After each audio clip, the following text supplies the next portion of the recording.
Well, good afternoon, everyone, and welcome here to the Launchpad and our live coverage of Solar Eclipse 2024, beginning now to pass over the entire main continent of the United States. If it's your first time here, welcome. My name's Zach. I'm the founder and host here at the Launchpad, and here at TLP, it's our mission to inform and inspire the explorers of tomorrow because we believe that space is better together. Take a moment, let us know in the chat where you are watching from.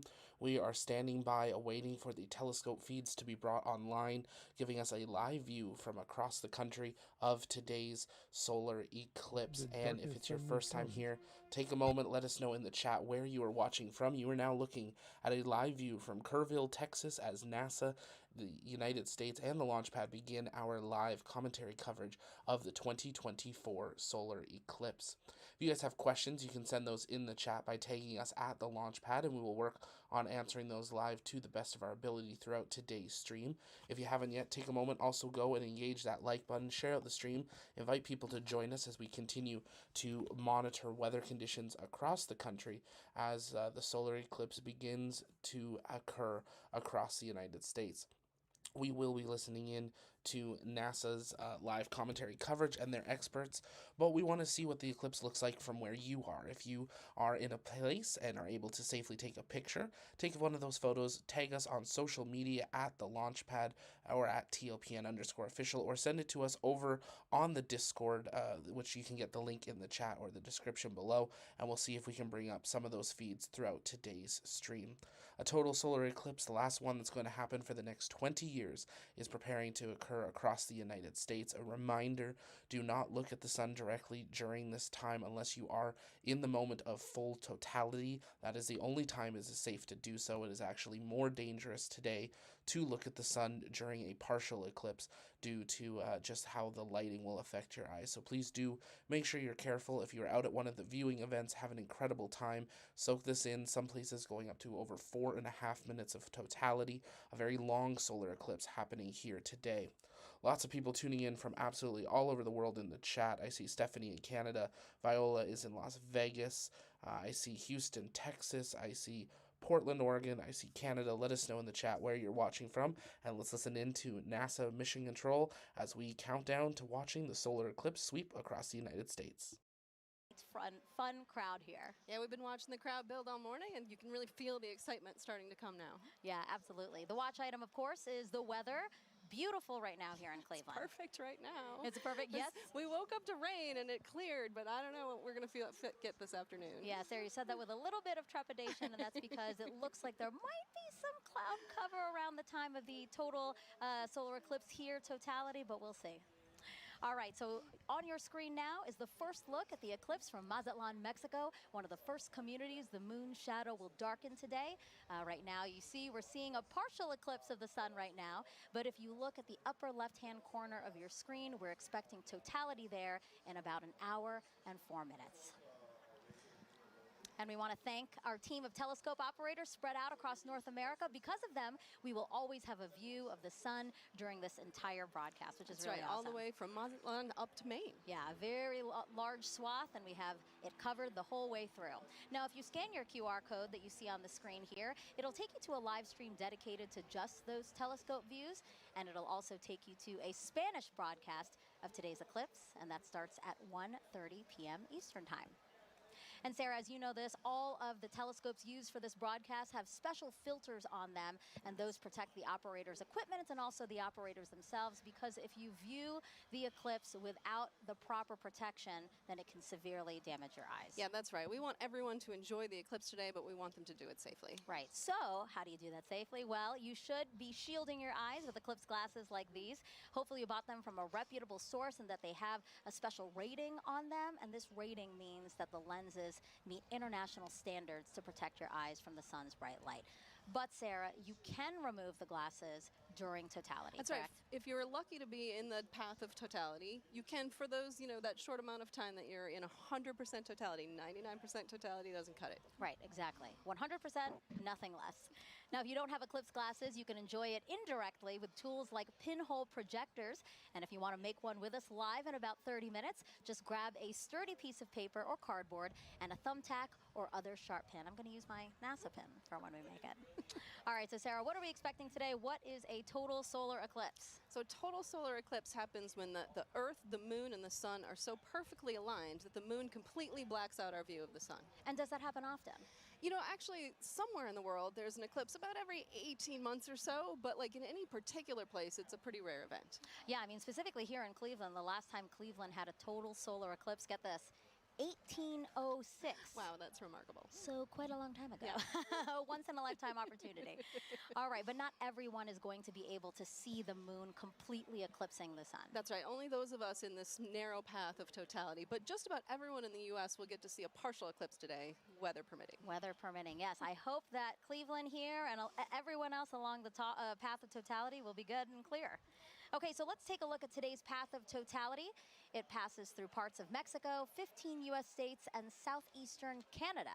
There's an estimated 32 million people who live along the path, and not to mention the tens and thousands of people who travel to somewhere along it as well, like us. You know, you're from D.C. and I'm from Florida. I feel very lucky to be able to get to travel to see this one. Yeah, absolutely. And we're going to have live reports from our correspondents spread out across the path, all excited to share this event with you. Some recognizable locations in between: the Indianapolis Motor Speedway, home of the famous Indy 500, and then also Niagara Falls, where officials expect up to 1 million visitors. Look at our team there waving at you. Happy to see you guys, and we'll hear from you soon. Okay, so again, we will hear from those correspondents, but also on our broadcast, a live interview with astronauts on board the International Space Station. Sarah's already ready. So excited. She's ready, because that's going to be obviously a unique place to witness today's celestial event, so we'll talk to them about that. We're also going to explain some of the science NASA will conduct during the eclipse and why that's important to you. And if you have questions about today's cosmic alignment, use the hashtag Eclipse to send those in wherever you're watching us. We already have some questions from some kids. Excellent. And a celebrity. I can't wait to surprise you with who that is. All right, in addition to NASA's Eclipse event here, there are plenty more in communities across the country, so why don't we take a look at some of them now? All right, so this is the California Academy of Sciences. That's a beautiful place to witness. Wow, looks like they have great weather today. They're only going to get a partial eclipse there, but you know, still, that is more than enough reason to get outside and enjoy some time with your friends and family. Waco, Texas, people have their seats. They're ready to go. They're all comfortable. I see some coolers there. Oh. And this is the Adirondack Sky Center. They have a big field for people to view. You know, a couple of days ago, we saw the same field. It was covered in snow. So I'm glad they have a nice place to sit. Exactly. And Kennedy Space Center, the famous rocket garden that we have at the visitors complex there, that's also a cool place to watch a partial eclipse, yep. Yeah. And then lastly, the Mentor Civic Amphitheater, a nice big field again to take a look out into and enjoy today's event. I'm sure that'll fill up soon. Yes, I'm sure. Still gathering there. All right, very much a party atmosphere we've seen in some of those watch parties, and especially here, again, the music, the exhibits, all the things happening here. Kind of reminds me of a sporting event, you know? So because of that, I'm going to ask you, who's the GOAT today, right? Is it the moon, is it the sun, or is it the earth? I mean, I'm a lunar scientist, so I may be a little biased, but you got to go with the moon on this one, right? It's the moon that is like coming in for the block today. It's all the action to the moon. I love that sports reference, but I'm going to have to say Earth. Because, well, first of all, we love our home planet, right? But because we're here, the moon has something to project its shadow on, and that's why we have the celestial alignment and show we're about to see today. That's where I'm going. That's how I'm going, yeah? All right, and now we want to know which team you're on. You can cast your vote by going to @NASA Solar System on Facebook, X, or Instagram, and we'll reveal the winning team at the end of the broadcast. Earth.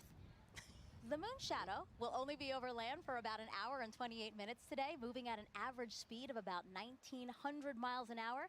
Keeping track of it for us is NASA's James Traley. Yeah, thanks so much, Megan. I'm going to have to go with option number 3 there, the sun, because it gives us the energy for us to thrive here on Earth. And speaking of energy, it is bustling here at the Kennedy Space Center Visitor Complex. I'm coming to you from our new Gateway exhibit, where we today only have a partial eclipse, but still super excited to be tracking all of today's events live with our Eclipse Explorer. This right here is a fantastic tool that was developed by our friends at NASA Goddard Science Visualization Studio. They put this tool together for us to track the eclipse down to the exact second. If you wanted to get an access to this yourself, get a feel for how this is going to look in your neck of the woods, you can go to go.nasa.gov/Eclipse Explorer, and you can track where your city is going to be, your zip code, by punching it into this little box here. It's going to snap right to your location and give you some key stats. You just saw Cleveland there, so I can bring them up here. Cleveland is expecting peak totality here to start at 3:13:45 to be precise, local time. They've got a time of totality of 3 minutes, 49 seconds, plenty of time to really sit back and bask in their moment in the fully eclipsed sun. I'm going to be tracking all of this all throughout the afternoon for you to make sure that you do not miss a second of this coverage. Even if you're outside of that path of totality like we are right here, more than 99% of the U.S. is going to be able to see at least a partial eclipse. Some places are already experiencing, you just saw that footage from Mazatlan a little while ago, they are already experiencing a partial eclipse. And as always, if you are in partial, be sure to wear proper eye protection to protect your vision so you can safely enjoy today's fantastic celestial event. Plenty of awesome stuff coming up. We're going to keep a keen eye on that weather. Cleveland's looking nice and beautiful, very clear skies. Megan, back to you. Thank you, James. And joining us now is Dr. Bob Lehman, a heliophysicist at NASA's Goddard Space Flight Center. Thank you. It's great to have you here. Thank you very much. So talk to us. Today's total solar eclipse, it's going to look very different from what we saw 7 years ago, right? It is, right. The sun is going to look, the solar corona is going to look very cool today. It's going to look cooler than it did last time. And I mean cool in the sense of wow. Not cold. Not cold, because the solar corona is like 1,000,000 degrees.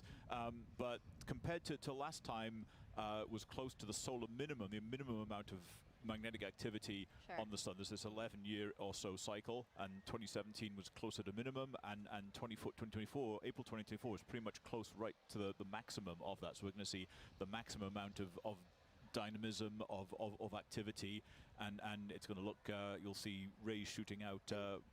And does that increased activity mean that we have a chance for new discoveries today and increased science? Sure. So in addition to the science that will be done because of the eclipse, just greater activity levels means that we have more chance to see what the sun is going to do, increased radiation levels, increased activity, eruptions that will affect the Earth.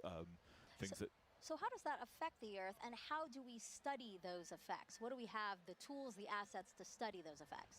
Sure. So we call the whole general thing space weather, so we get increased radiation or what we call coronal mass ejections, chunks of the sun that blow off and hit the Earth, and those affect things like power grids and radio communications and GPS satellites, all of which are everyday real implications for that thing that's 93 million miles away. And how do you feel? You know, you're a heliophysicist. This is kind of like your Super Bowl. Pretty much, yeah. You are not the first person to say that to me today. and are we right? Pretty much, yes. I mean, this is it. I mean, 7 years, and I like to say there's the diving, trying to reach the goal line from the Super Bowl, what, 15, 20 years ago, that was like, totality, not totality, and yeah, today is it. I'm really looking forward to it.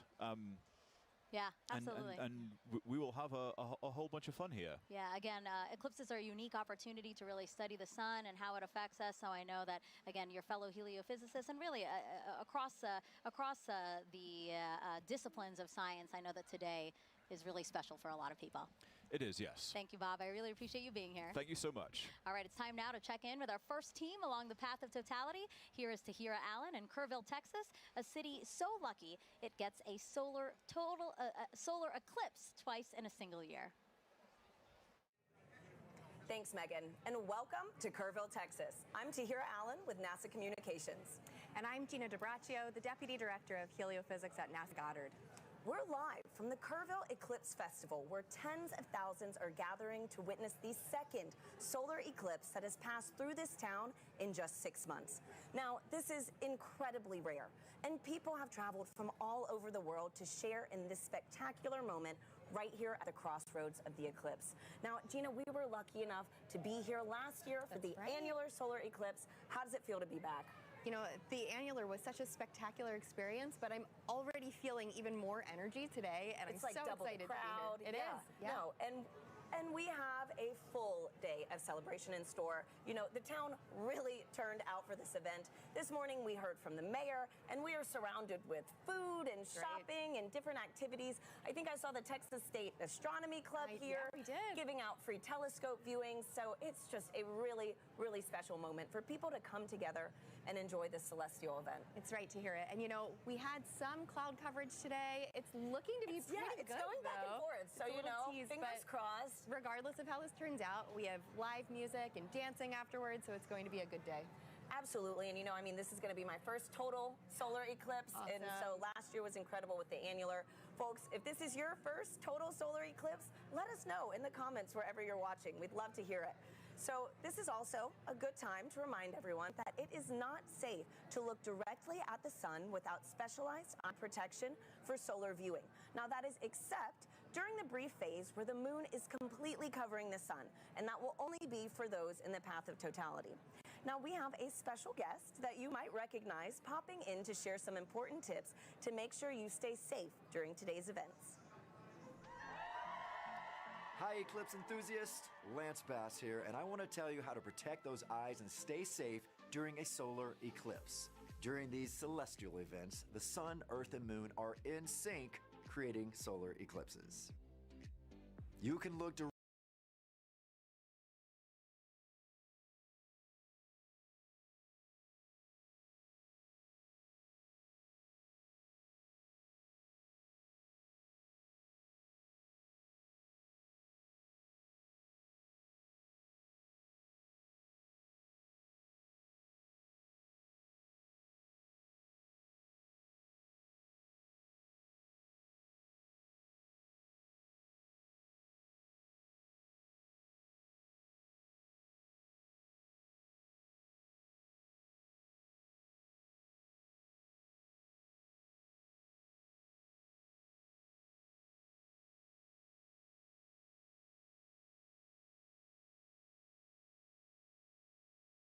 Well, good afternoon, everyone, or maybe good evening or morning, depending where you're joining us from. You are looking at a live view from Mexico as the total solar eclipse is now beginning its journey across North America. If you were just joining us, take a moment, let us know in the chat where you were watching from. I know we see people tuning in from absolutely all over the world, and we're glad to see you all here today. If you haven't yet, take a moment, engage the like button, share out the stream, invite people to join us as we continue to monitor the weather conditions and the views coming in from across the United States over the next few hours. Shout out to Camping Canada watching in BC. Great to see you here. I know we saw Florida, we saw Texas, we saw specifically Houston and Starbase. We saw Arkansas. We've got our TLP crew scattered across the United States, so make sure you're staying tuned to our social media to see what they capture today, as well as over on the Launchpad shop. If you haven't yet, also take a quick moment and head over to the store to pick up one of our limited edition commemorative shirts for today's solar eclipse. Those are only available for a very short time following today, and global shipping is available. We're going to listen back in to NASA Mission Control as we continue to monitor the solar eclipse and count down to the first of 3 launches NASA will be launching into the solar eclipse from Wallops in Virginia. So stay with us and let's listen back into NASA. Taking some of those questions live on today's show. Now, speaking about taking questions live, Gina, we actually had some kids send in videos before today's show. Oh, nice. So let's roll one of those right now. My name is Jonathan. My question is, will NASA do any experiments during the solar eclipse? Thank you. Oh, great question, Jonathan. Now, we have a bunch of different experiments that will take place during the eclipse today. So first, we're trying to study the solar corona. So we have NASA's WB-57 high-altitude research jet flying across the path of totality, taking pictures of that upper atmosphere of the sun, that corona, so that we can learn its composition, why it gets to be heated to extreme temperatures. But we also care about the eclipse's impact on Earth and the upper atmosphere. So we're launching 3 sounding rockets up into the atmosphere before, during, and after peak eclipse so that we can study how the atmosphere is changing as well. So, you know, we're studying it with a plane, we're studying it with rockets. Exactly. Any other way? You know, we have balloons, science balloons that are going up too, and we also have different ways that the public will be able to get involved in some of these experiments too. Thanks, Gina. And I actually have a great follow-up question to this. This is from Lisa on Facebook, who wants to know more about the sounding rockets. So they ask, why is NASA shooting rockets into the...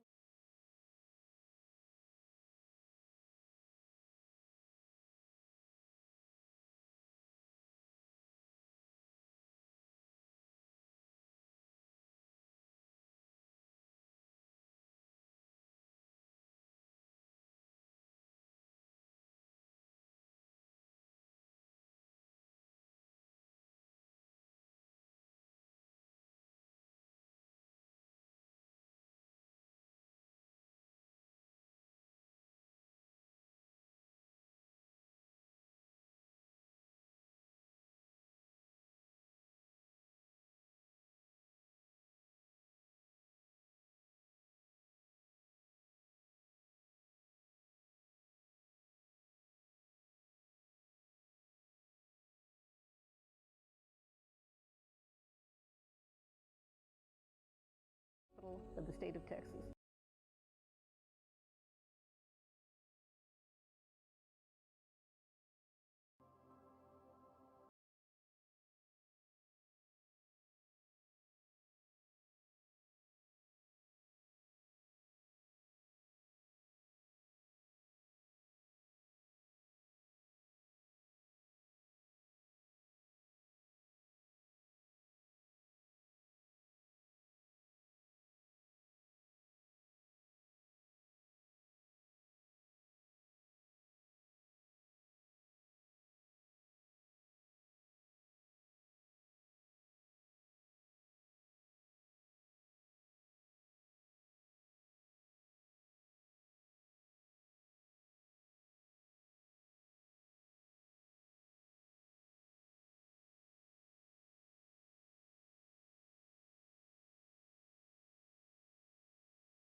Questions, you can also send those in the chat by tagging us at the Launchpad, and we will work on answering those live to the best of our ability throughout today's stream as well. Tons of people tuning in that we see.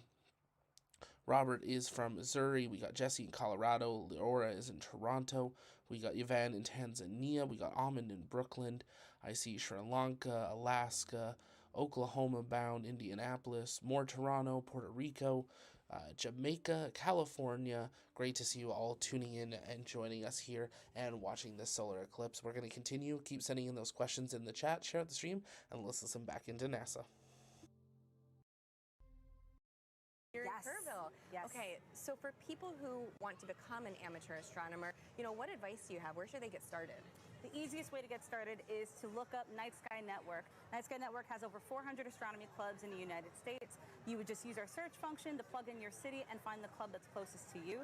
And if you don't have a club that's close to you, you can use our coordinator tips to start your own astronomy club. Wow, that is awesome. And you know what? For folks, if you want some more details on the Night Sky Network and other things on how to become an amateur astronomer, you can visit go.nasa.gov/Night Sky Network. Now, a fun fact about today's broadcast that I absolutely loved learning was that so many of our telescope views that you're going to be seeing today are from amateur astronomers. And so, Kat, again, on this topic of, sky gazing, I heard that those in the path of totality might be able to witness more than just a total solar eclipse today. Could you give us a sneak peek on what we could expect? Absolutely. So if we have clear skies in the path of totality, as it gets darker, you'll start to see two bright points of light that would be Jupiter and Venus. And then as we get to totality, you'll be able to see the fainter planets, Saturn, Mercury, and Mars. And if you're lucky, you'll be able to catch Comet 12P. Oh, what a crazy, like, cosmic alignment today, you know?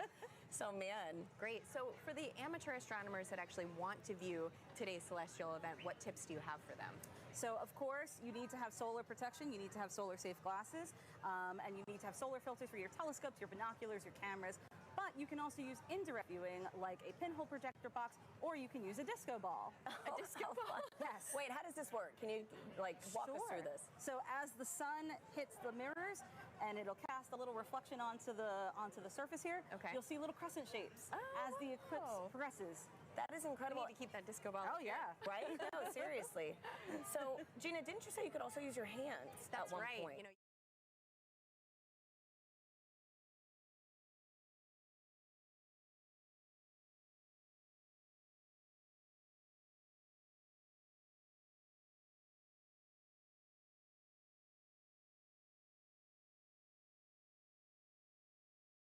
You gave me a little reveal of your shirt, and it is too perfect for today's show. You know, could you give our viewers a little taste? No problem.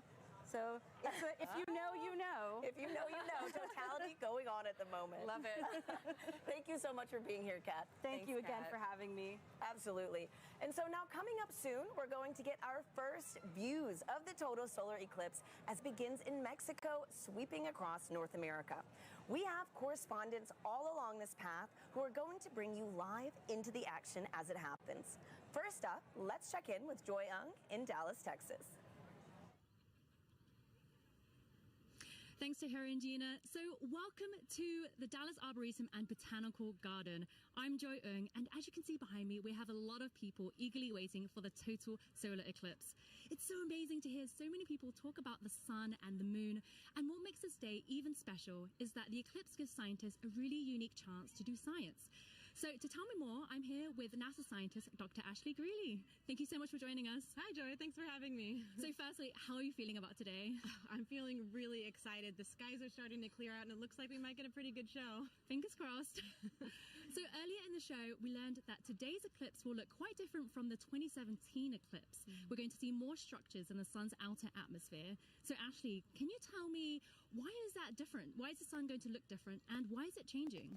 Sure. The sun goes through phases, which we call a solar cycle, that last roughly 11 years. And those are periods where the sun is less active and periods where the sun is more active. We're entering a time of solar maximum, which is really exciting because that means that the sun is more active. Its magnetic fields are more dynamic. We may see features here, such as streamers, which looks like little spiky wisps in the sun's atmosphere, which we call the corona, and then little prominences, which look like little pink arcs on the surface of the sun. Yeah, we're really excited to see this, and we hope that we'll see some really interesting features. There may be a little bit of asymmetry as well in the magnetic fields, and I don't know, I guess we'll have to find out in about an hour. So the sun is changing. So do those changes affect life on Earth at all? Sure, yes. The sun does affect life here on Earth. We have a term that we call space weather, which applies to the field of study of everything from the sun to the Earth and in between, and how that affects life here.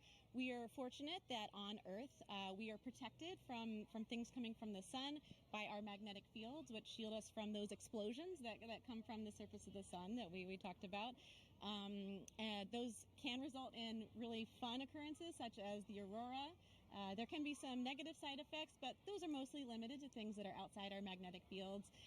The storms from the sun can interfere with satellites, and it's something we really have to think about as scientists as we start to plan for putting humans on the surface of the moon or potentially sending them to Mars. Those energetic particles that result from the sun can impact humans, so that's just something that we have to learn about and take into account. So the sun is always there, of course, but why are eclipses a good time to study these effects called space weather? Yeah, eclipses are a really cool time for scientists to be able to study the sun. It's really hard to completely cover the disk of the sun in order to study the sun's atmosphere, especially that inner part. of the atmosphere. We're really fortunate that here on Earth, our moon is just the right size and just the right distance from Earth that it can completely block out the sun's disk during total solar eclipses. So we're really able to observe that inner atmosphere in a way that we can't normally. So this event is really exciting for both scientists and the public alike, and that's just such a cool experience to share together. Thank you so much, Ashley. So if you're lucky enough to be in the path of totality, keep an eye out for that sun's outer atmosphere, the corona, and you'll know that you see these spiky features, and it's because the sun is heading towards its most active phase. So for now, let's head to our friends in Russellville, Arkansas. Jasmine, how are things looking on your side?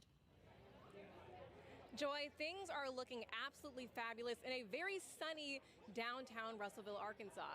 As she said, I'm NASA's Jasmine Hopkins, and I am coming to you live from the Depot District, where the city is throwing a massive block party, all in celebration of the total solar eclipse. Now, people in Arkansas have great reason to celebrate because this is only the second total solar eclipse visible from the state since it was first established in 1836.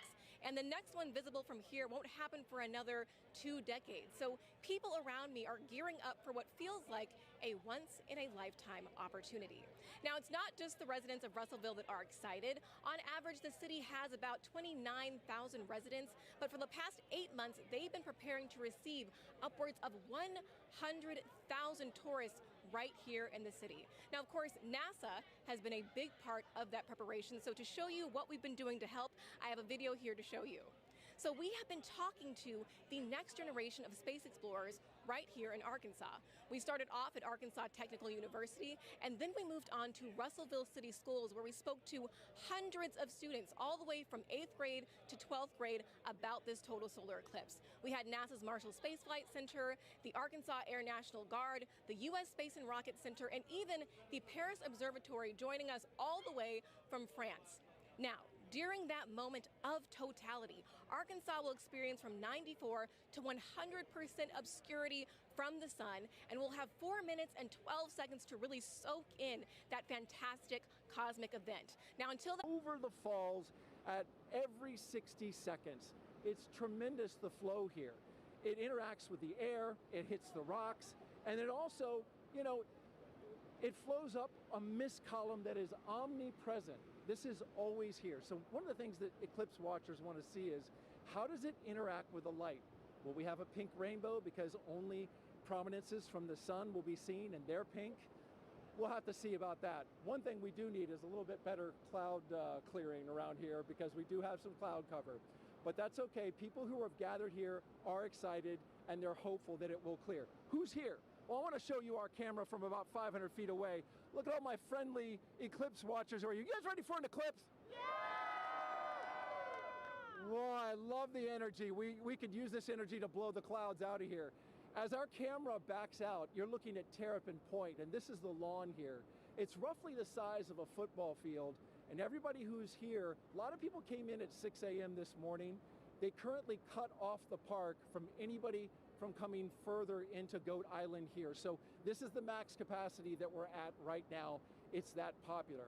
Over to the other side, our friends from Canada. Look across the river gorge, about 1,000 feet away. Niagara Parkway is lined with people. So it's a beautiful shot over there, and we really appreciate our Canadian friends who have joined us. Now, this isn't just about the solar eclipse. We've been here for the past week, and we were at locations all across Niagara Falls, 12 to be exact. Take a look at this video. Crowds of people packed the Niagara State Park Welcome Center, where Commander Munikin Campos, the mannequin who flew around the moon during the Artemis 1 test flight in 2022, was on display. Our partners at the Canadian Space Agency sent kids virtually to space all week long. And NASA experts from the Kennedy Space Center gave presentations and talks at places like the Niagara Aerospace Museum and libraries across the area. The outreach was a huge success, with thousands of people participating in the events and passing through our exhibits. And we just want to thank everyone who came out to see us at all our locations, and we hope you left a little inspired about space exploration and a little wiser about all NASA's missions. ¿Estás cansada de vivir mal? Share the eclipse with us. CSA astronaut Jeremy Hansen. He's going around the star today, the moon. Not the star, the sun, the moon. The star of the show, I should say. He's going to be here. He's interacting with the public. We're going to get his thoughts on totality along with everybody else who is here. And we're pumped and excited. Right, everybody? We ready for Eclipse?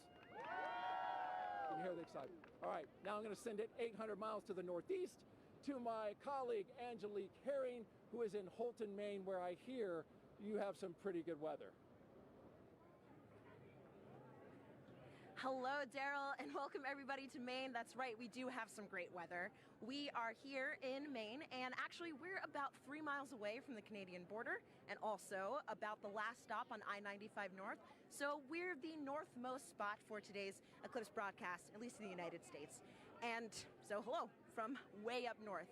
Now, just like Daryl said, we do have some excellent weather here in Maine today. We've been here for a couple of days, and it's actually been pretty wintry right up until about yesterday. We had snow, it was pretty cold, but you know what? Today, the sun is out, the skies are blue, and it's looking like perfect conditions for an eclipse, or as the Mainers would say, wicked good weather. Now, we're actually standing here in Market Square in Maine, and we are outside of the Temple Theater, where go in about 10 minutes. That's when we'll start seeing totality in that area. And in that time, the U.S.'s top doctor is encouraging everyone to try and watch the celestial event for our physical and mental well-being. Hi, everyone. I'm U.S. Surgeon General Dr. Vivek Murthy. I'm thrilled to be joining you today as you gather to experience a truly awe-inspiring event, the last chance that we'll have to see a total solar eclipse in the contiguous United States for the next 20 years. The sun is a universal source of light and life. It contributes to our physical, mental, and emotional well-being, and it unites all of us. Today, no matter where you're watching from, whether it's along the path of totality or a partial solar eclipse, you are sharing the experience with millions across the nation. And moments of connectedness like this truly matter. Last year, I issued a Surgeon General's advisory warning about the public health crisis posed by loneliness and isolation. I shared that our connection with one another is a powerful force that can help protect against the damaging physical and mental health impacts of loneliness. What better reason is there to come together with friends and loved ones than to share a once-in-a-generation experience like the solar eclipse? This is an experience that will stay with you, precisely because of the awe that it inspires. Awe allows us to step outside of ourselves, giving us fresh perspective and opening us up to connections. So grab your eclipse glasses and let's enjoy this moment together. Some great advice. Thank you so much. All right, we have time for other hashtag Eclipse questions. Sarah, are you ready? I am absolutely ready. All right, let's take a look at this video from a familiar face. Hey everyone, I'm Scarlett Johansson, and I play a NASA Public Affairs Director in the new film, Fly Me to the Moon. I hope everyone is safely enjoying today's eclipse. I actually have a question about the moon for NASA. So during a total solar eclipse, I've heard that craters and features on the moon play a role in what viewers see on Earth when the moon blocks the sun. So why is that? Question, Scarlett. So yeah, as we, the moon isn't a smooth marble. It actually has big, high mountains and valleys, these craters. And as we approach totality, sometimes you'll hear people talk about Bailey's beads, and these are the last few moments of sun creeping through those deep valleys. Yeah. Just before we hit totality. Yeah. Absolutely. Thank you so much. It's so great to have you here to answer some of these questions, and we plan to take more. If you send them in, hashtag Eclipse again. Okay, if you're just joining us, I'm NASA's Megan Cruz, and this is NASA lunar scientist Sarah Noble.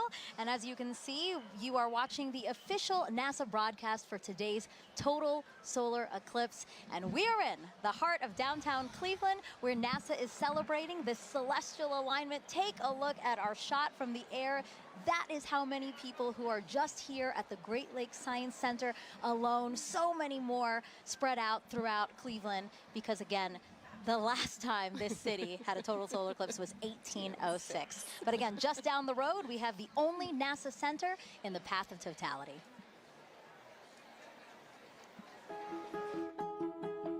When it comes to NASA, I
nor are the other little earthlings. Right. All the animals. But it's also an opportunity for us to study much more one of those celestial bodies, and that's our star, our sun, and our star in our solar system. And we can find out more about that gaseous explosion that's coming out from the core of the sun when we can see it better. And we can see it better because we're not looking at the bright ball. You're suddenly looking at that corona, that mass of gases that are coming out from the edge of the sun. Right. And you don't have to be a scientist, right, to study this event, right? How do we get help from people across the country to help us study these things? Well, by asking them. Make a note of anything that you observe and then share that with us.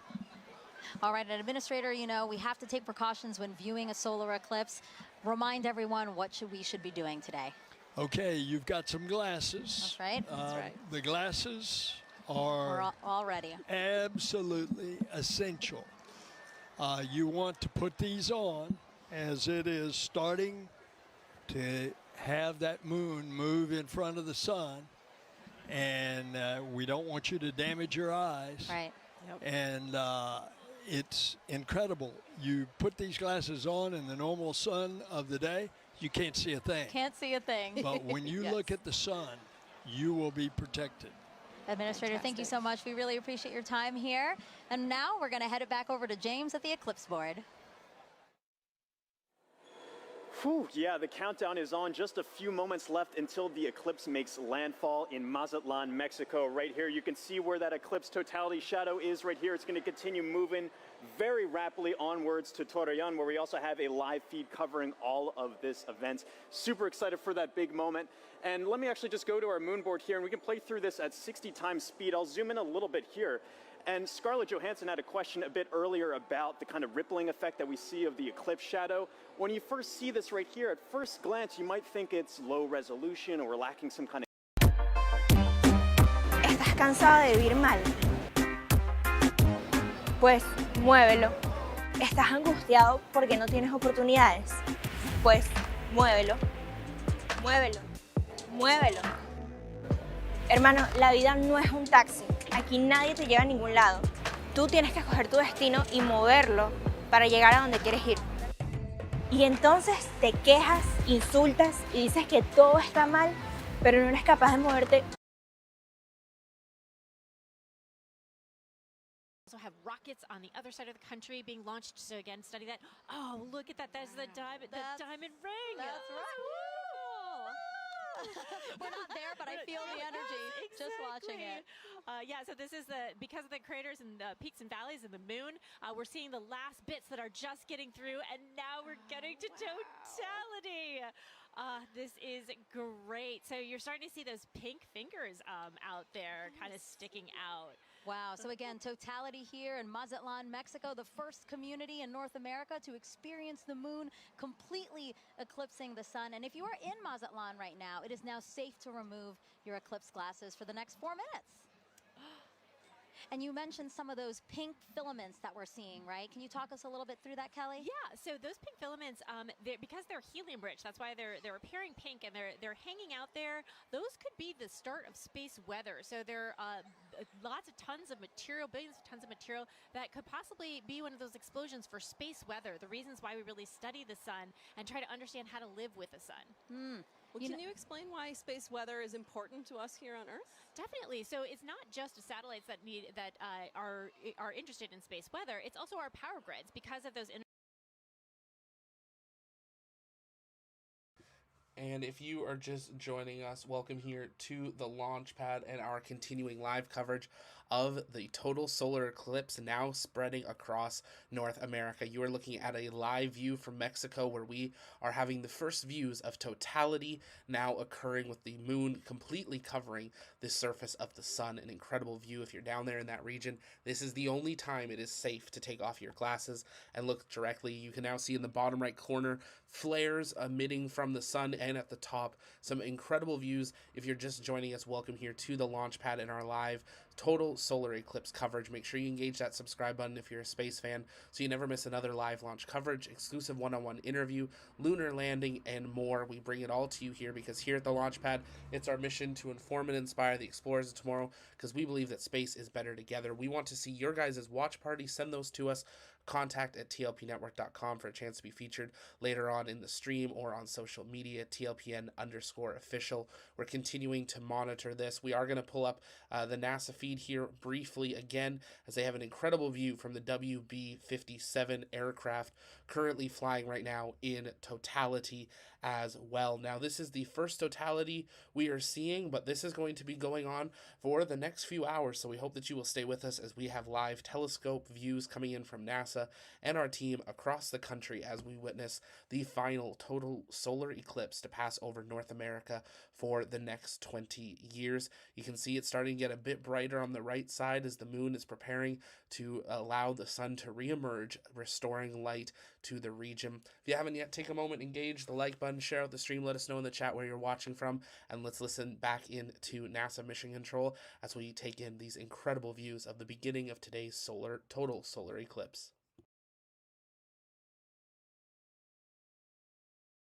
So they don't have to worry about the clouds. Exactly. Well, I do want to say a big thank you to the WB-57 pilots and the whole team supporting them for that great view. That was awesome. Kelly, you know, you have a wealth of knowledge when it comes to the sun. And for those watching, if you're interested in learning more with her, check out her and other experts featured in the Sun series of NASA's Curious Universe podcast. And that QR code will pop up on the screen, and that'll take you straight to the episodes. Again, look at that double box we got there. We're showing you amazing views during this broadcast. A big thank you, actually, to the Solar System Exploration Research Virtual Institute, or SERVI, for providing the telescope views from Mazatlan. Yeah, the SERVI team down there, the SERVI team is based out of Ames, but it is a collection of teams across the country and across the world that are sort of studying the intersection of science and exploration, helping us get ready for our next trip with humans to the moon. Yeah, that's amazing. Okay, totality is actually about to end in Mazatlan. Let's keep watching our screen right now for, again, what are we watching for, Kelly? We're watching for the diamond ring effect. So that's when the first bright light, we're starting to see it on the side there. So you're going to put your glasses on right now to protect those beautiful eyes, because now we're going back to the partial phase. Whoa, that's amazing. Wow. Kelly, that's a filter, by the way, everyone. That's why we're seeing that. But when you said put on your glasses, I'm so trained now to do it that I almost did it here in Cleveland. No, we're fine in Cleveland. We're still in Mazatlan. Again, what we're seeing is because we needed to adjust the filter now that, again, it's basically like putting on our glasses. The way that you said people on the ground need to put on our glasses, our telescope operators need to protect their own eyes as well as their equipment. Exactly. Well, thank you so much, Kelly. I really appreciate your time here with us. It was so fun to learn about the science and actually see the first eclipse come for North America here. So thank you so much. Thank you. All right, as you can see, there's a lot to learn about our sun and eclipses. So to explain it all in a really fun way for kids, NASA developed a clever game called Snap It. We have another QR code coming on your screen right now. Just scan that code, or if you're watching us on your phone, all you have to do is screen grab it, press on it later, and you can check out that game. Also the website, if that's easier for you, go.nasa.gov/snapit. Okay, so NASA can predict the total solar eclipse's path to a high degree of accuracy because of a spacecraft that launched nearly 15 years ago. This same spacecraft is now helping our Artemis 2 astronauts who'll be orbiting the moon next year.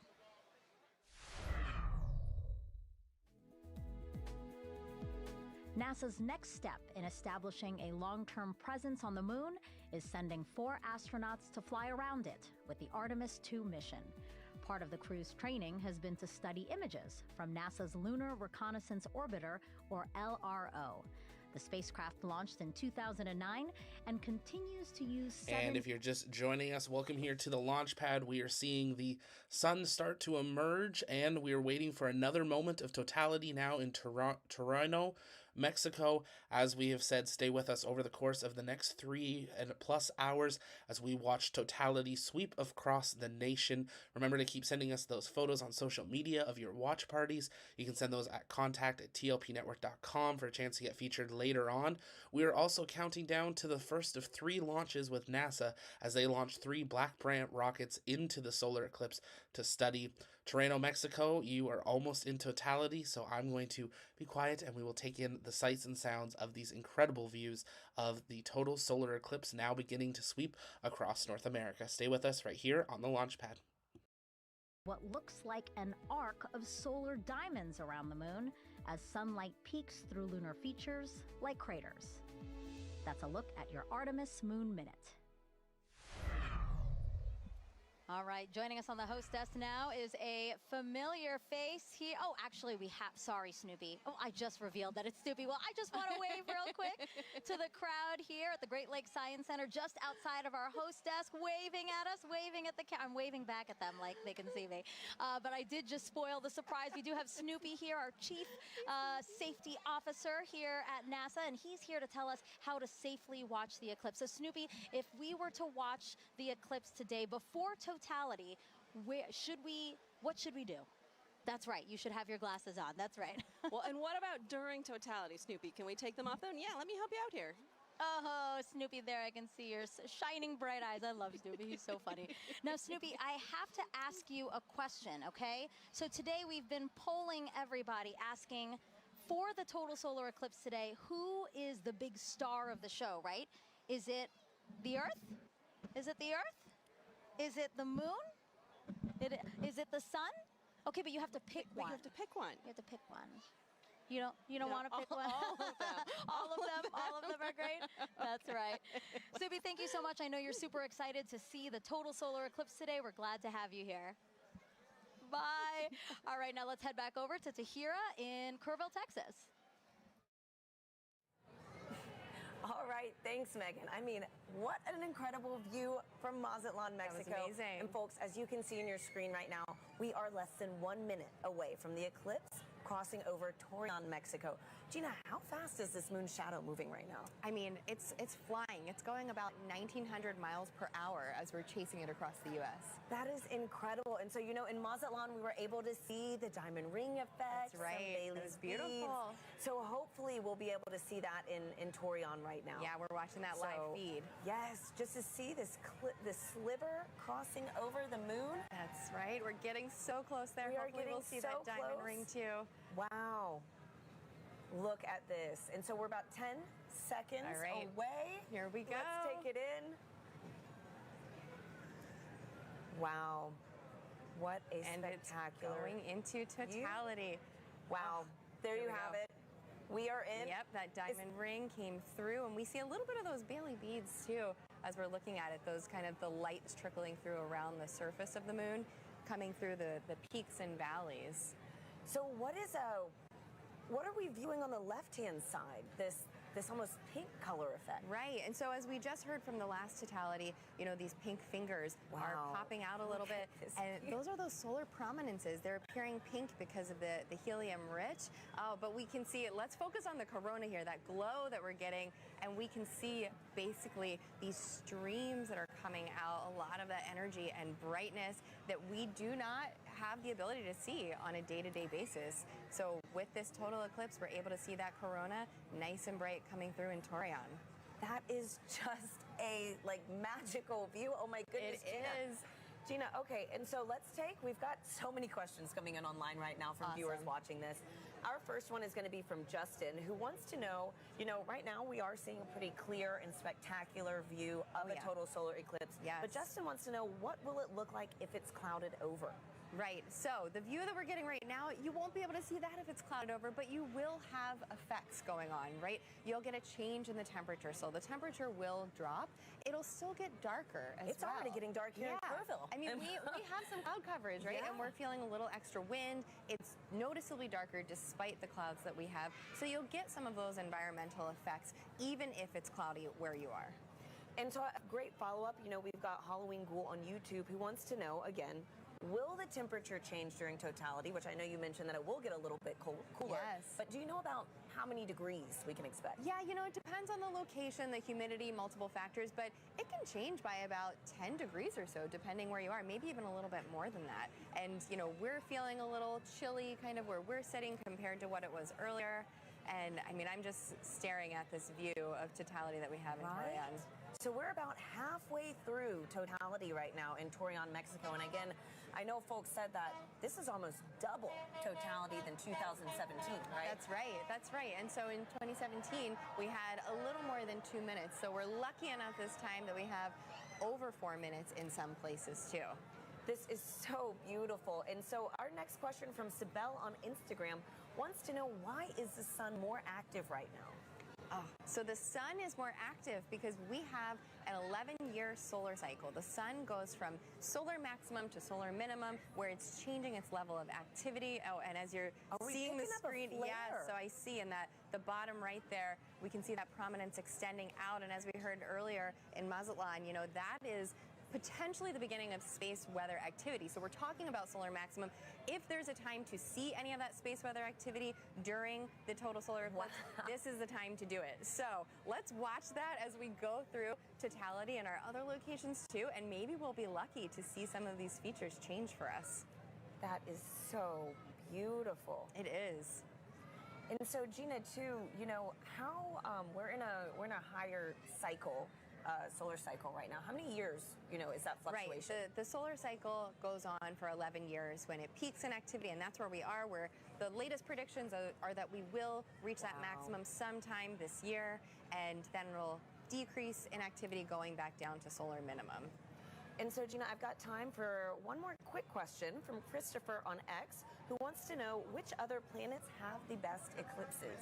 Oh, okay, well, that's right. So eclipses don't only happen on Earth. Let's talk about Mars, for the fact that Mars does have eclipses when the moon crosses in front of Mars. Mars has 2 moons, and the rovers on the surface have captured images of those. But no other planet has a view quite like this, right? Nope, that is special for us. Just the distance and the size of the moon makes it such that it will completely block the sun as it's doing today. Wow. And you can see there's that diamond ring effect as we are coming out of totality in Torreon. What an incredible Wow, it's a bright one view. too.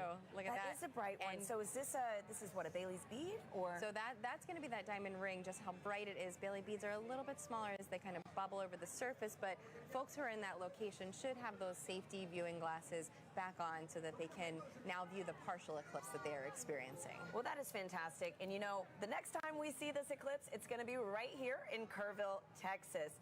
So folks, the countdown is on. We've got about 10 minutes until we see this with our own eyes. You can hear people Yes, big moment right here in Kerrville. For now, let's check back in with Lauren at the Indianapolis Motor Speedway.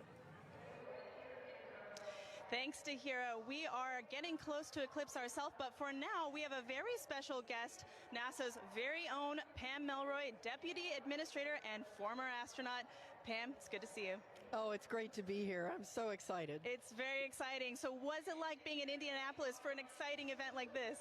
Well, it's a beautiful day here, and I love the fact that we're here with thousands of people in the Indianapolis Motor Speedway, but we're joining with millions of people around America looking up together to the sky. Absolutely. And tell me, is this your first eclipse? It's not my first eclipse, but it will be my first totality. I've seen several partial eclipses, but there's something mystical and mysterious and in some ways unifying about a total eclipse, and we're all going to feel it together. Absolutely. We could not have lucked out more on this weather today. So as a former astronaut, we know that sun science and space weather are very important to keeping our astronauts safe. What is space weather, and why do we care about it? What is NASA doing to study it? Yeah, that's right. It's actually very important. It is of concern for astronauts who are in space because they experience the radiation of the sun that comes from solar flares and solar weather. But the reality is it's also affecting life here on Earth. It impacts the upper reaches of our atmosphere called the ionosphere, which is an electrified part of our atmosphere that is a conduit for communications. It's critically important. It can even affect power grids. And of course, if you ever have seen the Northern Lights, you've seen the effect of solar weather. So, but really the focus for today is where that solar weather starts, and that's in the corona, the sun's atmosphere. It's very unusual, and we don't exactly know what's happening because the sun's atmosphere is millions of degrees hotter than the surface of the sun. So we are hoping to learn today more about how that happens and why that happens so that we can better predict those solar flares and those things that impact us here on Earth. Yeah, that's all extremely important and something that we're learning a lot today, too.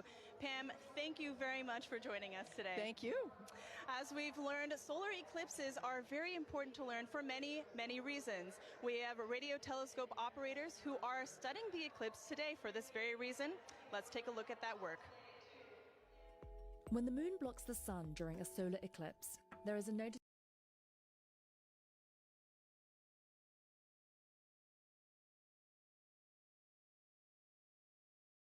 And if you're just joining us, welcome here to the launch pad. You are looking at a live view from Junction, Texas, where we are now just minutes away from Totality arriving for the first time in the Texas region. If it's your first time here, welcome. My name's Zach. I'm the founder and host here at the launch pad, and there are tens of thousands of you joining us live from around the world to watch the total solar eclipse passing over North America. If you're watching on the left side of your screen, you can see those countdown clocks running. We are now just 14 minutes away from the estimated liftoff of the first of 3 rockets being launched by NASA into the solar eclipse. Our live launch coverage has begun, so make sure you pull that on a secondary stream. We are keeping the eclipse in view, but we'll focus on the launch on that stream. So make sure to pull that up. We'll drop the link in chat. But stay with us here. We will stay live as the solar eclipse passes across all of the United States with live telescope feeds from across the country thanks to NASA. You're now looking at a live view from Russellville, Arkansas, not too far, where our very own Lewis is out in the field taking in today's solar eclipse. We have team across the country as well. If you are interested in becoming part of the TLP crew, consider sending in an application. The link is in the chat. We'll drop it a few times there. Interviews are starting this week, and we would love to invite some of you as launch commentators, moderators, hosts, journalists, and more. So definitely check that out. We're going to listen back in to NASA, but while we wait for the next totality to occur in Texas, make sure you head on over and get your limited edition solar eclipse gear. Global shipping available with sizes all the way up to 5 and 6XL with blankets, t-shirts, hoodies, caps, and bumper stickers to commemorate today's incredible event. Next time we are going to see this, it will be 20 years, and we hope that we will have you join us there. That's the next time we will see this passing over North America. Our team is already planning for the next solar eclipse that will pass over Europe in 2026, but let's listen in and watch as we await totality to occur in Texas. This is incredible. So, too, what considerations do you and your fellow Artemis astronauts need to think about when related to the sun when traveling back to the moon? Well, it's great to see Pam Melroy on your last clip, a dear friend of mine, so it was nice to see Pam's face over there. But when we're heading out to the sun, it's really radiation is our big thing that as we're heading out to the moon. Yeah, it's really the not the solar sun. radiation that we're most thinking about there as the danger from the sun, and the Apollo astronauts dealt with it, and we've dealt with it for a long time on the International Space Station, and we have a lot of data from the moon from our NASA probes that have gone out there and collected, so we think we know what we'll encounter. Great. Okay. And tell me, Reed, how does it feel to be the commander of NASA's first crewed mission going back to the moon since Apollo? I am flying with Victor Glover, Christina Cook, and Jeremy Hansen. The three best. Team, yes. I know. So every day that I go into work, I won't say every day is easy, but every day is fun. And I'm flying with people that have principles, they have integrity, and they have just so much knowledge and professionalism. It's a dream come true. And getting to work with the whole team, the international team, it's the best. Wow. Well, thank you so much for being here with us, Reed. Really quickly, do you have any advice for anybody that might want to follow in your footsteps one day? We always say that you have to find that job that you love, go all in on it, live your best life. be as good of a professional as you can and someday apply for the program. And we look forward to seeing your application come across our desk. Thank you, Reed, and good luck on your upcoming mission. Thank you. Great to be here. Now, if anybody feels like reaching for the stars, NASA is actually currently accepting applications to be an astronaut. You could one day travel to the moon and eventually to Mars. From teachers to scientists to even those in our armed forces, we are looking for a diverse group to take humanity farther into the cosmos. You can apply now through April 16th by visiting go.nasa.gov/astro2024. Now, timing is everything when it comes to pulling off successful science during an event like today. Let's hear from a very special guest who also knows a thing or two about perfect alignments.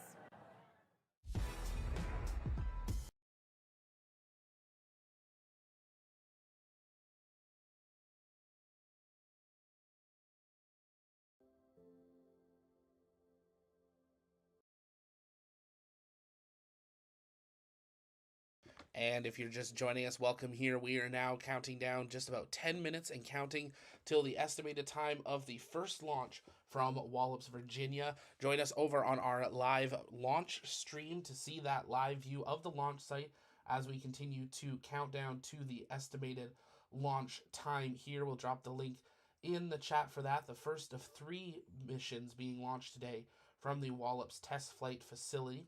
If you haven't yet, also take a moment, engage that like button, share out the stream, invite people to join us and watch as we see these incredible views from across the country coming in. A huge thank you again to NASA for providing these incredible telescope feeds as we continue to monitor the incredible view. And make sure you keep sending us those watch party photos also on social media. Make sure you're tagging us at TLPN_official.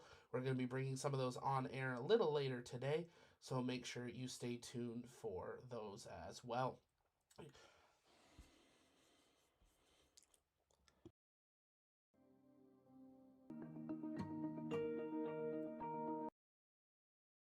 America. Now, folks, we have a little bit of cloud coverage right now in Kerrville, so we are showing the Dallas feed. But again, we're holding out hope. We are. Gina and I are thrilled to be here with Dr. Nicola Fox, who is the Associate Administrator of NASA's Science Mission Directorate. Nikki, thank you for being here. Oh, I wouldn't be anywhere else.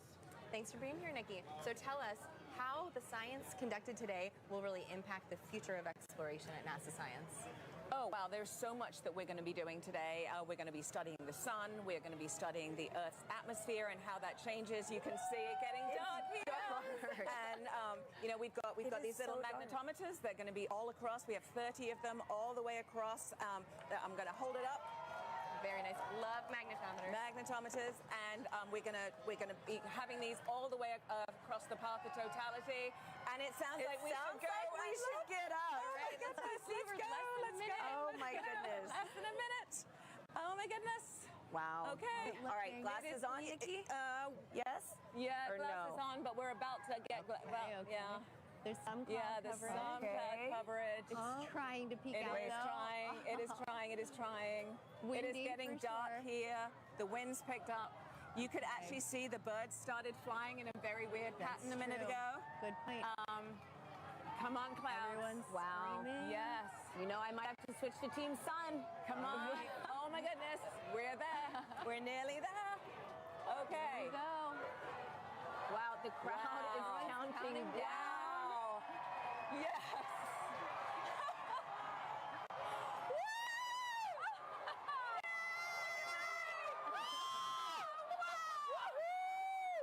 Oh my gosh, it's beautiful. Yes. Oh my goodness. That is amazing. I told you. No, go away, clouds. Go away, clouds. They're Look gonna at move. that. Oh my goodness. I have been saying all day. Look how dark. Look how dark it is around here. Yeah. It is just this white ring. White ring. Yeah, it's so dark. It is so dark. It is You so can see the dark planes here. in the sky You much can. better. Wow. You can. Everybody's We have just planes and helicopters and drones. The whole all over the crowd place is today. just Oh, Here we looking. go. The clouds are gonna clear for Look us. at that. Yes. Yes. Woo! Oh my Look at that. Just It's look amazing. at that. That And we have about, what, 4 minutes Oh, yeah. to 4 just minutes bask. and 25 seconds. To be Yes. I mean, this really, Yes. again, reminds you that we are on this one planet, you know, Yes. in this larger system. And you have to be on this planet to see what we're seeing. You do. right now. That's why we are Team Sun, Earth, and Moon. Because you need the moon for an eclipse. You need the sun for an eclipse. And we're Right. standing on the Earth to see it. Oh, man. So, all of Amazing. NASA science represented by a total solar eclipse. And something that, what, over 30 million of us today, at least Yeah, in at the least. path of Yeah. totality. At least, yes. Able I to mean, witness Yeah, this. I don't 31 know about people you, living in the path of totality. So Doesn't imagine count how who many people travels. actually traveled here. Yes. Absolutely. Yes. This Wow. is getting me extra excited about all the science that All the science that we're doing. right? Yes. Yes. All right, those clouds are playing tricks Those on us clouds now. are being pretty mean. Yes. It was nice to get a taste, though. It's Wow. true. It is Yes. so dark. It is. We've got everybody is looking so up. dark. I'm so happy that, you know, Yes. for So folks that good. travel, Yes. able to see this take place. That's right. And And it's so- been such a waiting. great atmosphere here all day. Every time the sun comes out, everybody Everyone's cheers. cheering, Yeah. counting down. It has been incredible. And so, wow. That's true. Oh, Nikki, what's your favorite part about these? About an eclipse? Is this your first? No, this is my second one, 2017. I was in Nebraska and I saw it there. But I think there's just you can study the sun, you can study the corona, but suddenly you see it with your own eyes, and it's that feeling of just wow, that is our star. Like it isn't just the sun anymore. That's a star, and you see it looking like a star. And you know, as we study.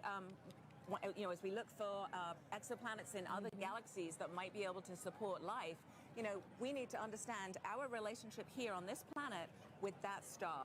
And That's so it's so important. And I think when you see it, you're just like, wow, it actually is a star. Yeah. You know, it's not just a bright point of light in the sky. You can see the structure. You can see just how exciting the sun is and actually how dynamic it is. Yeah. And you know, it's not often in heliophysics that we can actually see the science that we're doing with our own eyes. That is right. So it's That a is rare right. experience. Or even sharing it, you know? Yeah. Millions of Have us so today. many people partake. Yep. That's right. It's pretty windy too here. It is windy. And so I know earlier in the show we've mentioned that total solar eclipses really might only pass through a certain location, say every 375 years. Yeah. Can you explain how come we don't see eclipses like this every day? month? Yeah. Every month. Because the moon's orbit is actually tilted, and so most of the time when it passes in front, it doesn't block out the light for us. At this particular time, it is right on the plane between the Earth and the Sun.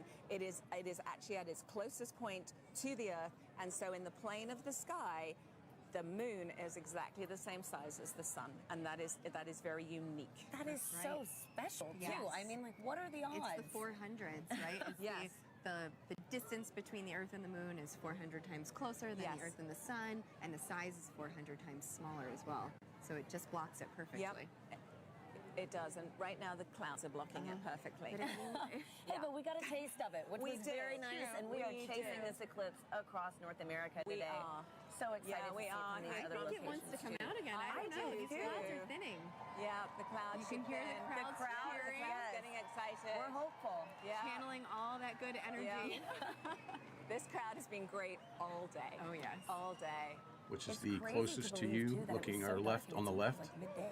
Oh, yeah. of the screen. Yes. The ARC will be our second and we're launcher, which is starting to not get on screen started to get currently. the light back. And Yeah. then our Yeah, third we get the launch will light be back. from Yeah. our 50K launcher, So which is unfortunately, currently we did on the not right of see the screen. diamond ring that at we're the seeing end of the now. eclipse. Again, the APET mission here during the eclipse to study disturbances in the ionosphere with our PI, Dr. Aro Perjadia, here from Embry-Riddle. And then it all went dark. So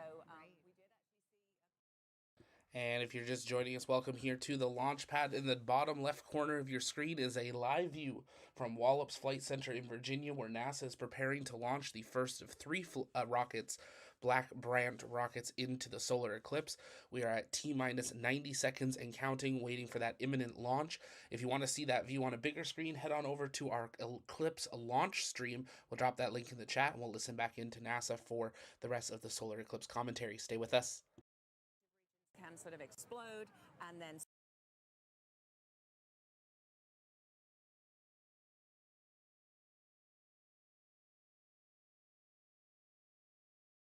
right up that path. Next up is Dallas. We have Joy and Michael standing by for their big moment in the sun. Yeah, you can feel the temperature change. The wind has completely quieted down. Yep. So the energy here is amazing. So with me right now is Dr. Michael Kirk. He's one of our eclipse experts. Michael, we saw an annular eclipse back in October, but Yes. today is a total eclipse. How are you feeling today? It is totally different. I am ecstatic. The annular eclipse was really cool. This is, you can feel it, the energy here is electric. If you look around, you can see that the darkness is coming. Let's have a quick look at what we're looking at right now. We're almost there. We're a couple of minutes away. Ooh, yep. Just a crescent left. So let's quickly talk about some of the ways that the public are participating in the eclipse right now. Yes. Michael, can you talk about some of the citizen science projects? Yes, there are people all around the country right now making measurements of audio recordings to see how the environment is changing. And it is a great opportunity to do genuine science with just an audio recorder. Fantastic. So we are almost like, let's see, a few minutes away. So minute 30 out, I think, actually.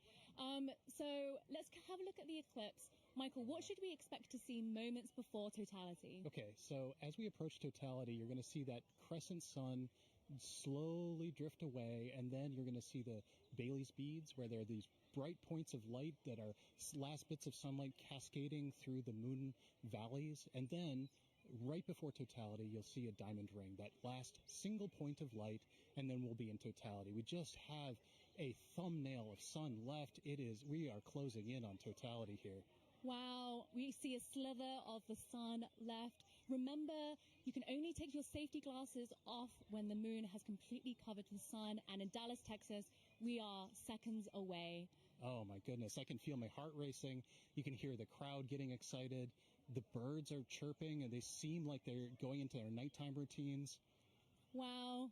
So we are a few seconds away. You can hear the crowds cheering. Here we go. Oh my goodness. This is absolutely ecstatic. The darkness is coming over Dallas. Here we are. Just a few seconds left. 10 seconds. Woo! Oh, I'm so excited. Okay, we are 5 seconds away from totality. One little bit. It's totally dark here. Deep twilight around here. Wow. You can hear the crowd. The last bit of lights, and we're in totality. Woo! Oh my God. Oh my God. That is absolutely breathtaking. Oh my God, Michael. How are you feeling right now? I am just awestruck. I mean, there's a few high clouds, but the beauty of the corona is clearly visible. You can see that spiky structure just poking out. It is heart-stoppingly beautiful. Oh my goodness, I have tears in my eyes. I was not expecting this. This is one of those experiences that you just never forget. I feel so special to be right here, right now, experiencing it, and knowing that people literally across the nation are doing the same thing it's truly amazing. Wow, let's take a moment to take it all in. This is absolutely breathtaking. Wow.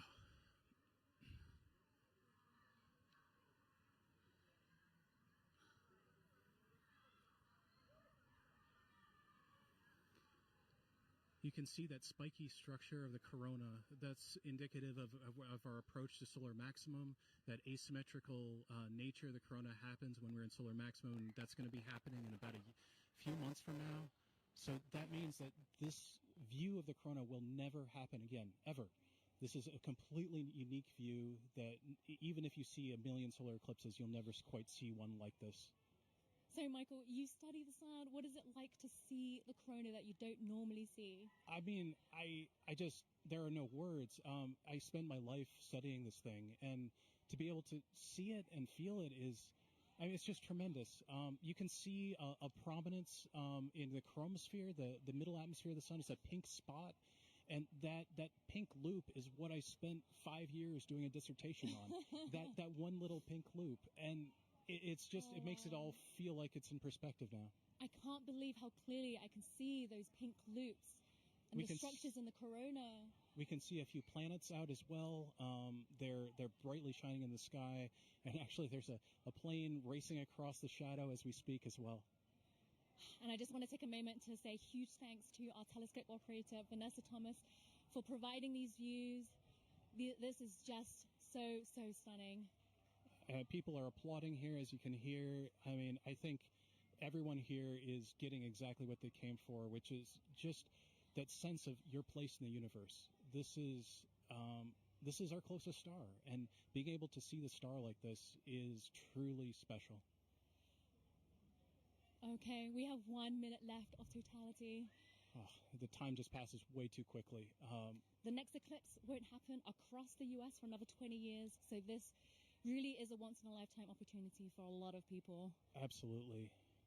Our friends up in Alaska will see their next eclipse in 2033, so And if you're just joining us, you are looking at an incredible view from Dallas, Texas. In the bottom left corner of your screen is a live view inside the Wallops Mission Control Center. We have had the first launch from Wallops occur. We have had confirmation of that successful liftoff. We saw it there on your screen, but it is something we're continuing to monitor as we continue our live coverage covering not only the solar eclipse but these triple launches from Wallops, Virginia. We have had confirmation that one of the payloads ultimately sounds like did not deploy from that first flight. Each one was set to deploy 5 payloads that were the size of a 2-liter pop bottle. Once those deploy, they would create multiple suborbital trajectories to complete up to 15 different science experiments with each launch. We do have 2 more launches. Flight teams have requested permission from the launch director in the range to head out to the pad very briefly, make sure there's nothing remaining around the pad, and they will enter the countdown. That second launch now, T-minus 34 minutes, 18 seconds, and counting. If you want to see the launch view in the bottom left corner on a bigger screen, head on over to our Eclipse launch coverage, and we'll be giving you more commentary coverage there as we continue to follow along at Wallops, Virginia. Here, we'll be keeping a close eye on these incredible telescope views coming in from across the country. If you haven't yet, take a moment, engage that subscribe button so you never miss another live launch coverage, exclusive one-on-one interview, factory tour, space docking, lunar landing, or more as we enter this incredible new era of space exploration. Here at the launch pad, it's our mission to inform and inspire the explorers of tomorrow, because we believe that space is better together, and we are so honored that you have joined us here for your live total solar eclipse coverage. Also, head on over to the launchpad.shop to get your limited edition solar eclipse gear, including your I Survive Totality tees and hats. Global shipping is available. Let's listen back into NASA and their eclipse control room as we continue to watch totality spread across the United States. Russellville, Arkansas, you're next. As well in the gardens, absolutely beautiful. We got a bunch coming up in just a few moments here. Our next eclipse path target here for the NASA broadcast is in Russellville, Arkansas. They're going to have a long window too, 4 minutes and 12 seconds. They're expecting that totality kickoff at 1:50:05 to be exact. Again, you can continue to track this with our Eclipse tool here. This is at go.nasa.gov/Eclipse Explorer. And you can see just how quickly it's moving. I'm playing this in real time. You can see that shadow.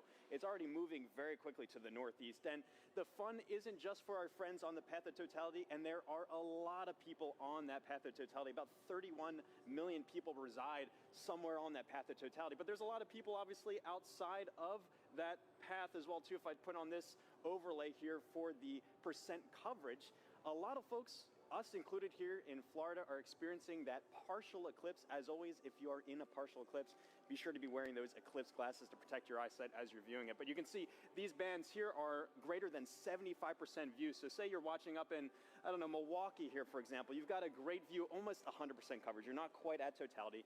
89.4%. Looks like you got good cloud cover there. 20% cloud cover. So hopefully you got a nice view up there as well too. I've also put on this overlay here to show you just the amount of the duration of totality. You see a lot of our places are within this middle band right here that are getting more than 4 minutes. It may seem like a lot of time, but as you've seen just how quickly that can go by. Michael sounds like he wrote his whole dissertation, a 5-year piece on those just few moments there. This just passes so quickly. And again, if you miss this, the next time you're going to have to wait for this in the US is not going to be until 2045. So again, make sure you're previewing exactly when to expect that peak time of coverage wherever you are in our path of totality or even outside of that path of totality. So a lot coming up very soon. Again, our friends in Russellville look like they have great coverage there as well too. Only 9% cloud cover, so hopefully they're getting a really nice view. But let's check in with Jasmine up there to see. Hopefully you're looking good for there. How's it looking up in your way up in Russellville? I'm just looking this way. Everything is looking absolutely fabulous here in Russellville. We could not have asked for better weather. So we are back here in the downtown Depot area, and joining us now is heliophysics expert Dr. Patrick Kane, all the way from DC. How are you feeling about your very first total solar eclipse? I'm incredibly excited. As I'm watching all of the changes, there go the crowd. As I'm watching all of the changes, I'm thinking back to the textbooks that I've read, and this is, so it was all academic before. This is no longer academic. Yeah, so the feeling is very different than what we might read in a textbook. Patrick, just explain, describe the atmosphere around us as it's changing. Right now, as I'm looking around, of course, the temperature has been falling for the last 20 or 30 minutes, but the light is dimming, and it's dimming faster and faster and faster. It seems like it's accelerating.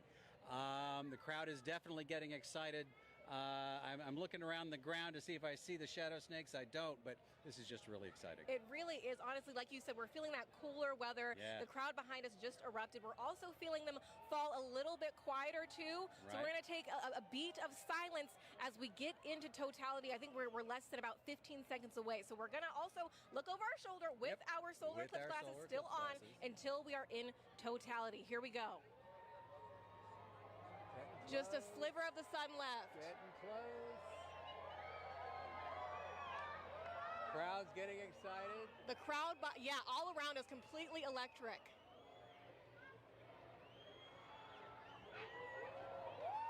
Going.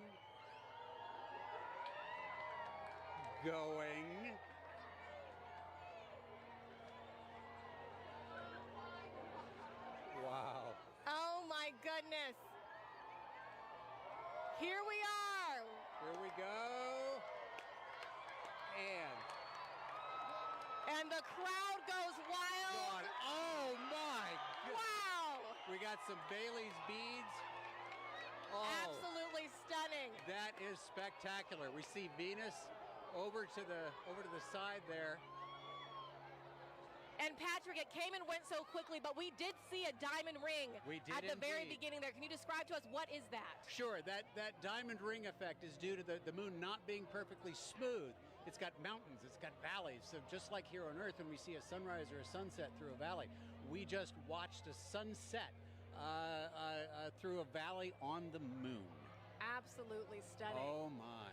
So you said we could see one planet. I see it right there in the sky. Can we see any others as we're looking up? Yeah, we've got Venus on the over to one side. We've got Jupiter up here to the left of the sun. And there's the corona. Absolutely beautiful. That is spectacular. Now, you also said that this is happening during what we're calling a solar maximum. Now, Patrick, does that mean that the sun is stronger right now than normal? Not so much stronger, just more dynamic. It's changing a lot. During solar maximum, the magnetic field on the sun is more chaotic, it's more disorganized. So you see more random directions for the jets of gas leaving the sun. Right. That is spectacular. We could see a stream. All right, we are reaching that halfway mark already, 2 minutes into totality. There's even just a hint of a diamond ring down at the bottom. I can see it. Yeah, we're looking at a diamond ring from Arkansas, the Diamond State.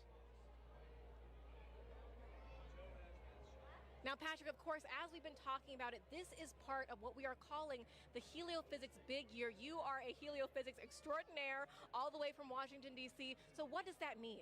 Okay, so the heliophysics big year started out in October of last year with the annular eclipse. And of course, we take a pause here in the middle to watch this particular eclipse, but then it will end on December 24th of 2024 when Parker Solar Probe passes as close as it's ever going to get to the surface of the sun within 9 solar radii. Oh, wow. And I'm sure that means a lot to you because you worked on Parker Solar Probe about 20 years ago during its inception. So tell us a little bit more about that. I worked on a concept study for Parker Solar Probe back when I was a graduate student in around 2002 or so. And back then, the idea was for it to actually dive into the sun rather than orbit the sun. So it was going to be a sun dive. Wow, that is fabulous. This must be a very full circle moment for you, right, Patrick? This is brilliant. This is absolutely brilliant. And that diamond ring has been Wait a minute. That's pink. What we are actually seeing is down into the chromosphere now of the sun. We're seeing a little bit deeper than the corona. I believe it's because of the pinkish color. We're looking down into the chromosphere, which is the next layer of the atmosphere of the sun down. Oh, wow. Wow. Oh my God. This is like nothing we have ever seen here in Arkansas, and like nothing we will see for the next 2 decades, right, Patrick? That's right. It's going to be 21 years before we see it again here. 2045. All right, so as we are starting to exit totality, of course, we're going to be very careful with our eyes if needed. We're going to put those solar glasses back on, of course. And the crowd just erupting, falling quiet again as they watch this magnificent moment I am take actually place. seeing bats flitting through the air. Oh, wow. Well, we will be very careful then. Well, yeah. And why is that, Patrick? Again, those nocturnal animals are coming out, right? As They think far it's as they're nighttime. concerned, it's nighttime. It's time to feed. So they're coming out to feed on all the mosquitoes we've been swatting. Okay, got it. We'll be very careful for all those nocturnal critters around us right now. All right. We are getting closer. Get ready to put those glasses back All right. on. We're putting those glasses back on. The crowd is, wow, a second diamond ring seen from right here in Arkansas, the Diamond State. Absolutely stunning. Outstanding. Beautiful. Patrick, we're going to turn around now and just one question I really do have to ask you before we let you go is, are you Team Sun, Moon, or Earth? I am Team Sun. Team Sun all day long. Fantastic. I figured from a heliophysics expert like you. We want to thank the city of Russellville for hosting us, Arkansas Tech University, and our telescope feed operator, Joe Mattis. Thank you so much. Now, let's get back to James Traley over at Kennedy Space Center. James, back to you.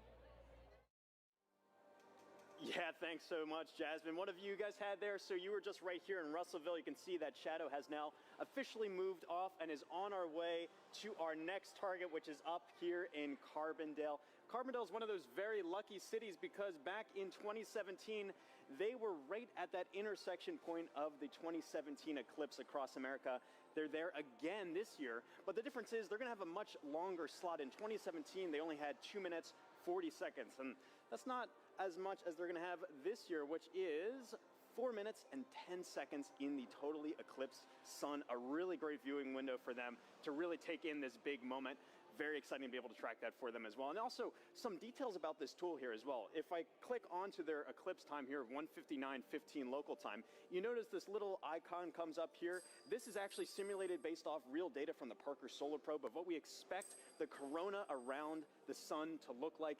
And as you just heard, the sun's a lot more active this time around. It's kind of like a wild hairball, if you will. Lots of different streamers and things streaking off the sun. So you've been seeing already in our coverage some really cool activity around that sun's corona. If you're really lucky and the timing is just right, you might get a coronal mass ejection streaking off the sun. Hoping that someone on our path gets to see that today. If you do, be sure to send us the photos. We love to see that as well. One other cool feature about this tool too is you can see the actual path that the moon is going to be taking across the sun. And all of this plays in real time if you time it up well. And so you can actually see, if I go to our live moment here, this is actually playing as what we're expecting in real time, the movement of the moon across the sun. Carbondale just had a little crescent there, and you can see that shadow is really closing in on them very quickly. Let me turn off the 2017 path and zoom in a bit here.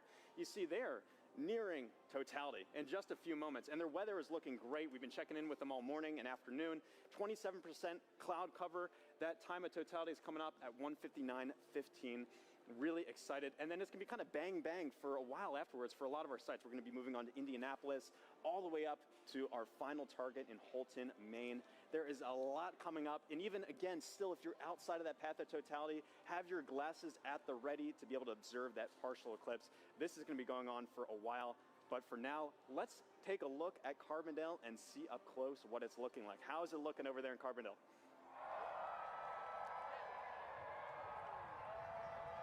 Couple more minutes. Well, the crowds are going nuts here in Carbondale at SIU at Saluki Stadium. Bob Bear is with us, and Bob, it's amazing. I'm afraid to look up. I know it's not quite ready yet, but tell us, what do you expect here for the eclipse today? Good weather. It's good weather right now. We have high clouds, so totality is going to look just a little bit fuzzy to us, a little bit hazy, but we are moments away from seeing the diamond ring here. This is awesome. Oh, I thought we saw it. I think we got about 1 minute. Okay, 1 minute away. Now, today we're having longer totality. So are you feeling the temperature change? Because I'm already feeling the temperature drop. I felt the temperature dropping about 20 minutes ago even, and the wind picking up a little bit. And I think, we have 4 minutes and 9 seconds here, so it'll continue to get cooler. And we got a lot to look at in the sky. I'm very excited. I'm looking up when I can. Oh, it's so close. It's getting very dark right now. See the very dark. You can see the shadow going across. This is the start of it. It's dark over here. It's light over there. This is the amazing. Crowds are going nuts. We're about to get word that we're at totality. Oh, you can see the planets. The crowds are going nuts. This is crazy. Bob, this is amazing. Here we go. Don't look at the sun yet. It's not quite totality, but you can still see some of the planets right away. Very close. You got about 15 And the crowd seconds. is very happy. shadow bands. Oh, total darkness here. This is incredible. Oh, wow. There it is. Diamond ring. Diamond ring. Wow, it's amazing. It's amazing. That is awesome. Look at that. Oh, and Bob, that's amazing. Wow. Jupiter. Complete totality. I see Jupiter. Oh my gosh, that is gorgeous. Wow, this is amazing, Bob. Wow, that is huge. So we have some prominences. I think we want to go look through the scope. Go through it, look through the scope. I'm going to walk over with you as you talk through the scope. We are right here at one of the telescopes that we have positioned here. Bob is looking through with the naked eye and going to give us some feedback on that. Maybe some prominences we're seeing. What's amazing is how dark it is compared to 2017. Much darker, a lot more astronomical features. We have seen Jupiter, and I believe what planet is that, Bob? That's Venus to the right. That's the Venus. Can't quite see Mercury. I think it's obscured by those light clouds. Yeah, up light there. clouds. But 360-degree sunset around us. This is amazing. It's going to get darker. It's going to get darker. It's going to get darker. Wow, this is already pretty dark. We are not in the middle of the shadow quite yet. Wow. Did you see it? Yeah, timer started. Okay, 2:46 to go.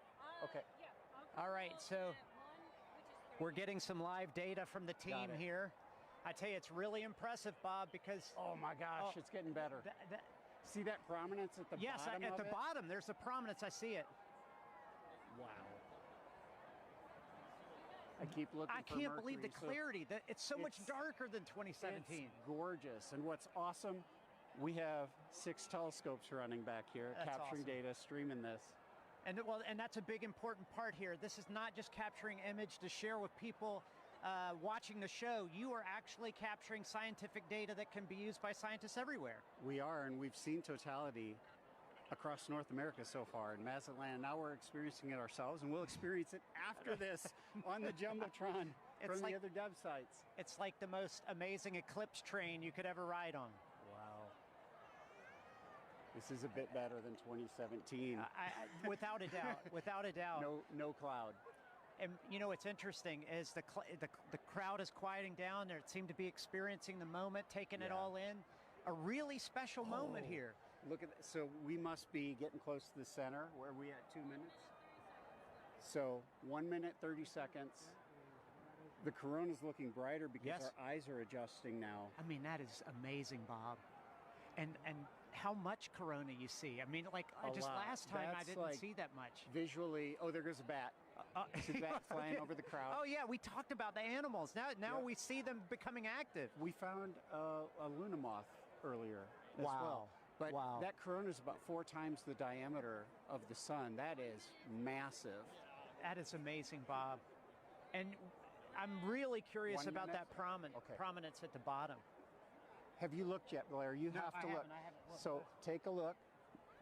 So Blair's looking through the scope now. Oh my goodness! Totality. No, that one right at the bottom is significant, Bob. It looks like a coronal mass ejection, but don't fact check me on that because I'm just a novice. But there's actually two on the Bob. You got to look at that. Yeah. There's two. Look at the 30 seconds. William. 30 seconds left in totality. Jump in there. Take a look. It's great because we have telescopes out here for people to look at and actually see total eclipse through it. Corona. And we're getting close. I don't know what you guys are seeing on television, but 10 seconds. We got to cut it off. Okay, all right, here we go. 10 seconds before we need to put our glasses back on. Okay. Oh, sorry. You're good. You're good. We put the cap back on the telescope to make sure nobody looks. What an amazing Too event, late. Bob. There's the diamond ring. There's the second one. Oh, snap. Oh, that's amazing. It's like it was scheduled. Yeah, somebody had the timing right here. Oh my man, God, it's amazing. We will see shadow bands again here. You hear the crowd. Everybody's excited. There we go. What an amazing moment here at Saluki Stadium. Oh my gosh. With Bob Bear and 10,000 fans, all loving every moment of it. Bob, some final words. Well, I think we just had an eagle fly over. Okay, so but incredible. Well, that's one of those things you said. We saw animal reaction, we heard it, we felt it. It was wonderful. So we got to keep an eye out for shadow bands. We're going to see them again in about 1 minute on the ground here. Okay, so we'll keep looking for those shadow bands on the ground, but I got to tell you guys back at the studio, I know you guys have seen eclipses already. There's still some to come, but what an amazing moment. Back to you guys. Good weather all the way to the end. Thank you, Blair. We are in Indianapolis. We are almost at totality. With me, I have Nikki Rail, the Associate Director for Flight Programs for the Heliophysics Division, and Denise Hill, NASA's Outreach and Communications Lead for the NASA Heliophysics Division. You guys, let's get our glasses on. And you can hear the crowds start to roar as everyone gets on their glasses. We are so close. Ladies, what are we seeing right now? I mean, just the ambiance of this moment. It is beautiful. We're just seeing a really small crescent, but the light all around us, it's so dusky. And I'm just odd. It is. I'm feeling a temperature drop already, which I can't believe. It's feeling cooler. The crowd is starting to go wild. Yeah. We're still seeing them Here we crescent. go. Here we go. Getting All close. right. We are so All right, close. and the best soundtrack you could possibly ask for in the background here. Absolutely. Absolutely. Oh, we're so close. Okay, just a little bit left, and you can really hear the crowd taking here we off. go. They starting to go cannot be wild. more Here we excited. go. Yeah, here we go. There we go. We're so All right, close. Here we go. Almost. Almost. We are so close. And we. Oh my gosh, here there's we that are bright diamond ring. here. All right. Oh wow, look at that. There it I can is. see the. Yes. Oh my gosh, I can actually visualize the corona. I've always wanted to see that. Wow. Look at that. Fantastic. Oh my God, it's gorgeous. Oh That my is gosh. absolutely An incredible sight. amazing. And dark. Wow. Wow. Look at how dark it is. Oh my gosh. Whoa. And you can really see those streamers coming out right now. I'm seeing some bright lights around where we're seeing cratering, and I can see those streamers coming out of the corona. And are those Bailey's beads? Are we seeing any Bailey's beads?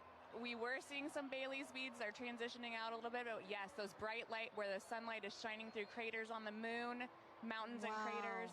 And look at those streamers of the corona. It is putting on a show. Moly. And it is dark. Holy moly. It is dark. I gotta take a peek at the crowd right now. Oh, look at the crowd. Oh The my crowd is gosh. absolutely Oh my going gosh. wild. Everyone's got their phone out. It is now safe to look at the eclipse without your glasses. Wow. What an amazing sight. Folks, we've got 4 minutes here, a little under 4 minutes to enjoy this. Wow. And if you were in an open field right now, you'd be able to see a sunset, a 360-degree sunset all Yes. around us. Yes, And you I can see a can little bit of see that You it. now. can see the light around us a little bit. Yes. I have to say, this is my first total eclipse, Denise. This is my first total Incredible solar eclipse. to see it. Totality. Wow. This is a bucket list moment for me. This is incredible. Really a once in a lifetime, unless you're an eclipse chaser, which I'm considering it. I might I'm become one after considering it. this. Yeah. I quit my job. Wow, Oh fantastic. My gosh. Oh we my spent gosh. so long trying to see that corona and to see it with my eyes. Yes. Your own eyes. Wow, just gorgeous. I'm just in awe of yes. being this person on this rock moving around the sun. Yes. I can't even believe it right now. Yeah, and to share this moment together with 50, 60,000 people all looking up at the moon and the sun all at once. It's just an incredible experience for all the folks here in Indy and for all the folks watching. I hope you can take, the amazing energy and excitement from this crowd. What a special moment for the United States. Oh my gosh, did you hear that? Look at this and everybody. Oh, there we my go, goodness. the crowds. Wow. Okay, so I think we're seeing, those beautiful prominences. The corona is just putting on such a show right now. It's got my full attention. Wow. That's all I can watch. Holy cow. We've got some very appropriate music going on in the background here. This is the best version of getting mooned that I have ever experienced in my life. Don't strain your eyes. Wow. I am just in awe. There just aren't the right words to describe this. I'm just noticing it feels so strange to me right now. Like I feel the hair on my arm standing up. I feel like it's nighttime and what am I doing? And it was daytime. And actually, folks, we are starting to get some nighttime insects coming out. Yes, we're starting to see bugs. Yeah, we are seeing bugs. It's hard to hear them over the crowd, but I can definitely see them flying. Yes, I think the animals are a little bit confused. Nikki, while I have you, we've got a lot of programs at NASA looking at the sun. No eclipse glasses required. As the Associate Director of Flight Programs, tell me, what can we expect NASA to be sending to the sun in the next few years? We are so lucky in the midst of this incredible time of Solar Max. We're getting ready to... I'm seeing a diamond ring right now. The diamond ring. Take a look. Take a look. Put your glasses back on. Be safe. That is the diamond ring, folks. Wow. Spectacular. Oh, my gosh. You can even hear fireworks in the distance. Yes. Oh, my gosh. And the light is already starting to change. It really is. You can wow. And the crowds are loving it. Hear the crowd just loving every second of it. Oh, what a moment. I love those fireworks. Indianapolis is really pulling out all of the stops, and we love them for it. I also want to take a moment here to thank our two telescope operators, John and Dana, who have been providing these telescope views for us there from Ball State University. Thank you very much to John and Dana. All right. It's like somebody flipped the lights back on. It's really like a sudden switch flip. This is so crazy. And I can feel it warming up already. Yes. Wow. This is so amazing. Incredible. Well, this is an incredible moment and an incredible moment for the Helio Big Year. Ladies, thank you so much for joining us. This has been fantastic. Thank you for having me and sharing this. I'm so excited to be here and to see this incredible sight. Absolutely. Megan and Sarah, back to you. Oh, that was so fun to experience, and I can't wait for us to do it now. Take a look at this drone shot where you can see it definitely got noticeably darker. We feel it here. It's colder. The crowd is cheering now. They're ready for totality here in Cleveland, Ohio. We are less than 3 minutes away, 2 minutes and 18 seconds away from totality here in Cleveland, Ohio. The crowd over here to our right going crazy, feeling the excitement. I'm ready for this. How are you? Yeah, it's super cool. It's all of a sudden it's really getting dark and you're starting to feel it. Yeah, so cool. It's like they just dimmed it out. Now it's like night. This happened within the last couple of seconds. But let's take a look around because obviously we're not the only ones enjoying the total solar eclipse today. We have some we have some eclipse viewing events that we've seen around the country. So why don't we take a look at some of those? Wow. Oh my gosh, so this So is cool. Times Square. That's the NASDAQ Tower, and they are taking our feed live right now, and we're seeing That's awesome. Cleveland, Ohio's sun. They're only going to get a partial eclipse today, but they get to watch our eclipse with us. So. Yeah, I'm really glad that they can do that. Wow, look, that sliver of a crescent just left. It's actually perfect on that building. It's beautiful. The shape of that building, right? And we can see some people in the foreground taking a look, stopping to watch. It's hard to stop in Times Square, right? But they're stopping to take a look at this with us. Beautiful.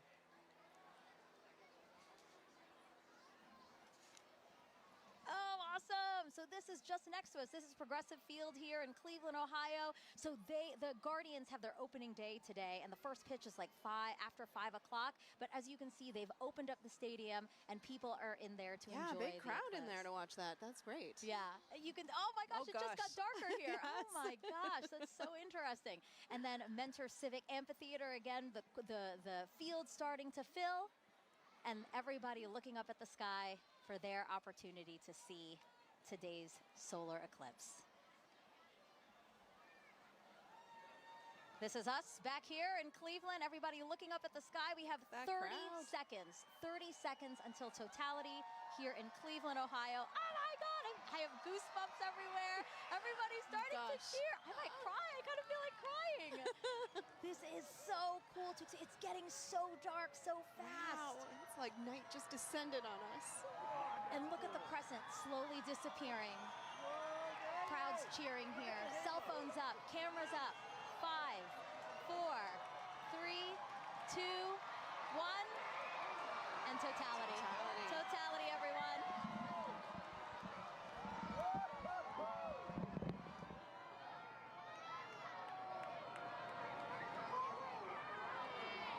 Oh my God.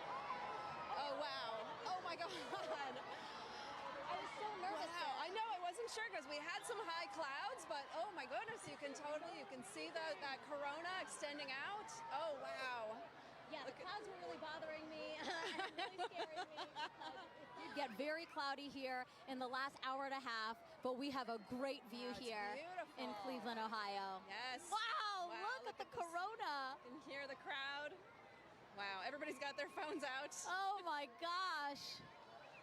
Wow. You know, I saw pictures of what the shape of the corona might look like from our NASA scientists, and it looks exactly like they predicted. Oh my gosh. Oh, and you can see Jupiter and Venus. Oh yeah, look at that. So Jupiter's to the upper left of the eclipse that we're watching, and just to the right of it is Venus. Yes. Oh, and I see some of those pink protuberances we've been talking about all day. Wow. Beautiful.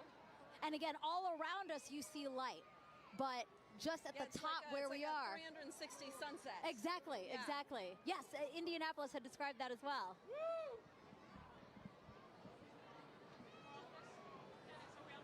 We have totality here for 3 minutes and 50 seconds. That is such a luxurious amount of time. I saw the 2017, I think we only had about 2 minutes. So. And why is that? Why does the length of totality differ? Oh yeah, well, because sometimes the moon is a little closer, a little further away. Its orbit's elliptical, and so when it's further away, it looks smaller in the sky, but when it's closer, it looks bigger, and so we get a little bit more extra time. Look at the prominence. You can see it on the bottom. On the bottom there. So pretty. Wow. It's like bright pink. That is insane that you can see it from there. From here. Yes. Just like the power of our sun. I'm truly in awe right now. And cold. I'm in awe and cold. It did drop. It's It is dropped noticeably probably 10 colder. degrees. It's like, yes. Yes. Looking around to the crowd. A lot of people videotaping it, trying to take photos. It's the lovely backdrop of the Cleveland skyline. Yeah, that's beautiful. We have the stadium right next to us. Oh my gosh. And again, thanking the Great Lakes Science Center and NASA for hosting this event here in downtown Cleveland, Ohio. And it's great to sort of join humanity to all come together at once and experience this together with such a great Oh, group look at of the screen folks. right now. Here's a shot of the skyline. Oh, wow, the wow. sky looks on fire. Beautiful. A lot of excitement still here in the crowd. Sarah's just taking it all in. Sarah, you're supposed to be commentating. You're supposed to be saying. It's so beautiful. So you can tell that we have some cloud cover, right? It's kind of hazy here, but still. It is, yeah, some high clouds. I was worried about it, but we can still really see, have a pretty good view here. Wow. And again, this is so rare for people here in Cleveland to see a total solar eclipse. The last time was 1806. The next time, guys, 2444. That is incredible. I hope everybody took the time to come outside and witness this today. Oh my gosh. You can still see that prominence. Again, talk to us about what a so prominence beautiful. is. Yeah, so that pink color comes from the helium in the sort of outer atmosphere of the sun there. Oh, it's beautiful. And it gives off that pink glow. Yeah. Wow. Totality ending here. Wow, there's the diamond ring. Oh! Time to get your glasses back out. Time to put your glasses back on, everyone. That's your cue. Glasses back on. We get that diamond ring. Wow. Beautiful. What an amazing experience. My first total solar eclipse. Yes. Let's see what they think about this in Niagara with Daryl Nail.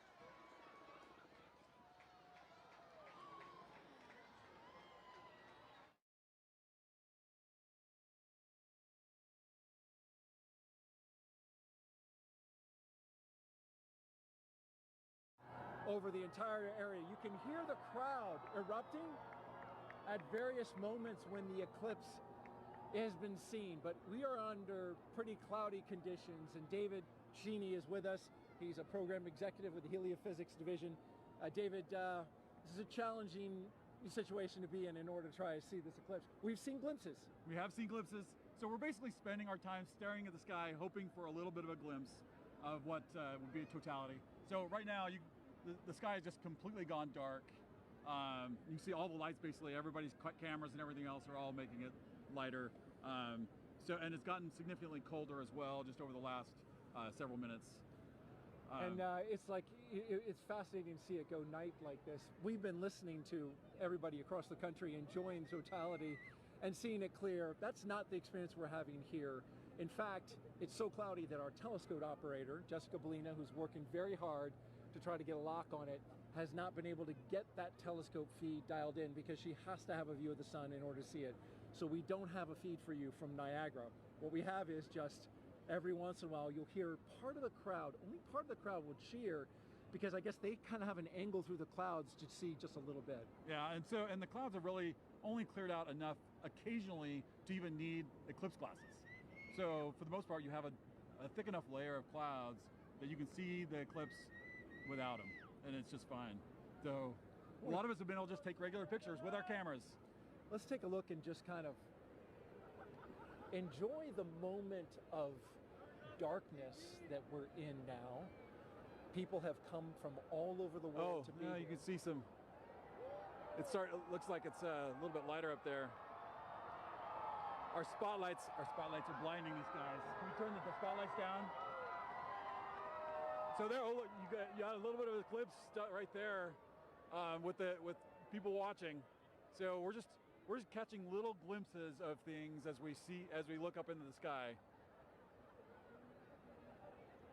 So this might not be as exciting as some, but this is what we get. We're just hoping to have a little bit of a glimpse. Well, we've got 3 minutes and 29 seconds for it to happen. We're already a minute or so in. Right. We heard there's going to be skydivers that are going to jump out. Probably hard to see them. Yeah, I don't know that we'll get to see the skydivers. You can't see any of Niagara Falls really. It's basically all like as if it was night for us here. You can start to see some of the light come in from the other side.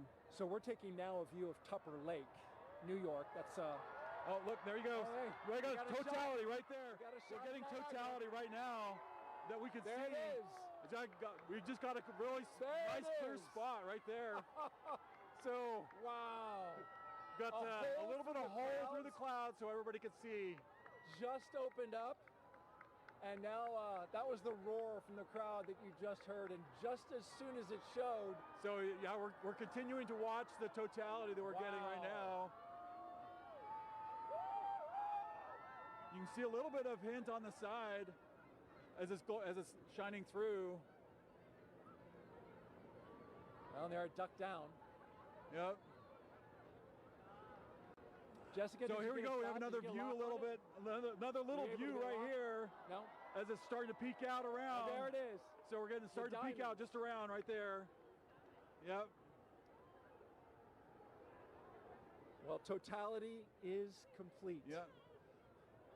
Well, that was a fun experience to watch and hope for, like just everybody else around here, hoping for a view. And we got it. That was a unique experience. Just like this experience we're having here, it's a very, it feels like community. We're all out here, just humans, just being humans and sharing something special. And sharing it together was really neat, that communal part that you talk about. Like, I felt a little bit of a bond with everybody here now. Yeah. You as well. Appreciated seeing you and having dinner the past few nights. Just happened to work out coincidentally. Yeah. Really enjoyed the time. Great words today, and we will all be rooting you on for your mission coming up in September of next year. So good luck. Be safe. We'll be rooting you and your crew on. Thank you, Jeremy. Yeah, no, we'll take it. I appreciate that. And I don't know if you saw it when you're on camera because you were busy, but the birds, they just went nuts in totality. Did you see that? No, I didn't see it. They're all up here. They came out of the woodwork. I mean, there's been birds all day, but it was sort of like birds filling the sky. I thought that was really neat to see. Anyway, thanks for having me today. It's a pleasure to be here. Thank you fill that out in your citizen science journal. Make sure you put that in there because we're doing that. All right, thank you, Jeremy. And I just want to say thank you also to New York State Parks, Niagara Falls specifically. We couldn't have done this without you. So thank you very much. Definitely. We're going to throw it now to Kennedy Space Center where James Traley is tracking totality at Tupper Lake. James? That's right, Daryl. Yeah, we are still in totality in Tupper Lake. We are nearing the end of our eclipse across North America. You can see our last target of the day, Holton, Maine, is all the way up here, almost off your screen. This speed of the eclipse shadow is moving so quickly across. The ground speed is about 2,000 miles per hour, so that is a fast clip. If you're in the path of totality, really take full advantage of those few fleeting moments to observe this moment. If you're not in that path of totality, or if you missed it, hopefully you didn't miss it because we've been tracking it all day here showing you. If you did miss it, I'm going to zoom way out here and show you what to keep an eye out for in the future. So this is going to be the eclipse path in 2045. We're going to come through parts of Montana into North Dakota in 2044. 2045 is the next big eclipse across America. That's actually going to come, oops, I didn't draw here. There we go. That's going to come all the way from California into parts of Florida there. That is in 2045, so a long time to wait. So really take full advantage of those fleeting moments to be able to observe this moment. I'm going to click on Burlington here, who are also in that path of totality, experiencing that right now too. So just an incredible moment to really see all of this. And Tupper Lake, again, they're still, I think, experiencing that last fleeting moment there. That is just moving off. You can see that is officially now moved off Tupper Lake. Really a fantastic shot. They have that now, that diamond ring effect, that really beautiful shot there. This is, again, such a quick moment, and this doesn't happen very often. It's really a once-in-a-lifetime moment, so take full advantage of this. You can see just how close we are now to Holton, Maine, who are our last stop of the day on our NASA coverage here. This is then going to continue on into parts of Canada and beyond. Holton, Maine, they had some snow past couple days. It seems to have cleared up quite a bit more for them. Really hoping that that holds out for them. They are expecting a duration of 3 minutes and 20 seconds to be able to observe that totality at 3:32:05 local time. Really excited to see that view. You see that shadow creeping so quickly up to them up there. So let's check in with Angelique, who is up there in Holton, Maine. Hopefully it's beautiful weather for you. How's it looking up there, Angelique? James, it is looking awesome up here. We are just a few minutes away from totality. Can hear people announcing it in the back, and people are getting excited, as am I.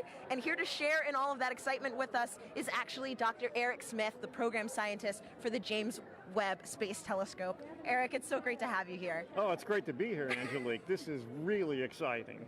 Eric, is this your first eclipse? This is the first totality I'm going to see, so I am super psyched, and I am delighted to be here in Maine to experience it. Yes, and so we've actually been kind of watching as it slowly gets closer and closer, right? And what are we're starting to feel it getting kind of cooler. We're seeing the shadows change. Yeah, we're seeing the light is definitely different from when the sun sets and the shadows get a little diffuse. Here they're still sharp, but the light is diminishing. Your brain tells it something different is happening. Something is definitely up. So, speaking of up, that's where the James Webb Space Telescope is. Sure. And what's interesting about the telescope is that it actually can't look directly at the sun, just like we can't. Yeah. Can you tell me a little bit more about why that is? Sure. We designed Webb to look for very faint things in the distant universe, so it's very sensitive for very faint things. Of course, the sun is very bright, and so we had to make sure that it could never look at the sun. We use solar power to power the spacecraft, but the telescope can't look at the sun. That makes a lot of sense. Now, as it's starting to get a little bit closer to all of the cool phenomenon, the Bailey's beads, the diamond, let's go ahead and put on our glasses. All right. So that we can look up and continue chatting. Wow. Just a little tiny Just a little bit left. That is incredible. Wow. So, Eric, I have a couple more questions for you. Another thing that I was wondering about is how we can use actually eclipses to study exoplanets, which are planets outside of our solar system, using, I think, the transit method. Is that what that's called? Yeah. Right now, during an eclipse, the moon... Sorry, you can hear everybody getting excited. We're getting very close to totality here.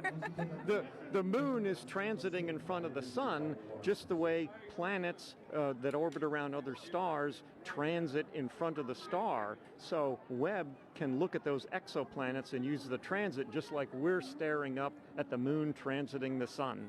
Gotcha. And so a transit is, like you said, literally just when something crosses in front of something else. That's right, transit. yeah. Okay. Very cool.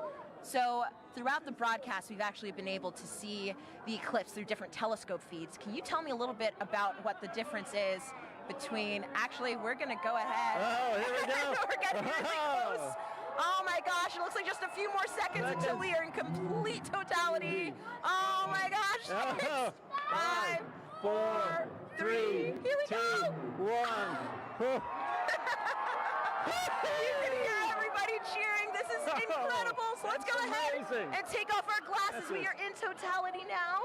Oh, you can see the coronal spikes. Amazing. That is beautiful. Incredible. You can see a planet in the sky that you couldn't see before. Oh, wow. And I think, is that one of the, oh gosh, the there's some drone. There's a drone up there in the sky, too. Oh, my goodness. Oh, wow. It's incredible. The rays that you can kind of just see coming off of the corona. Yes, yeah. Stunningly beautiful.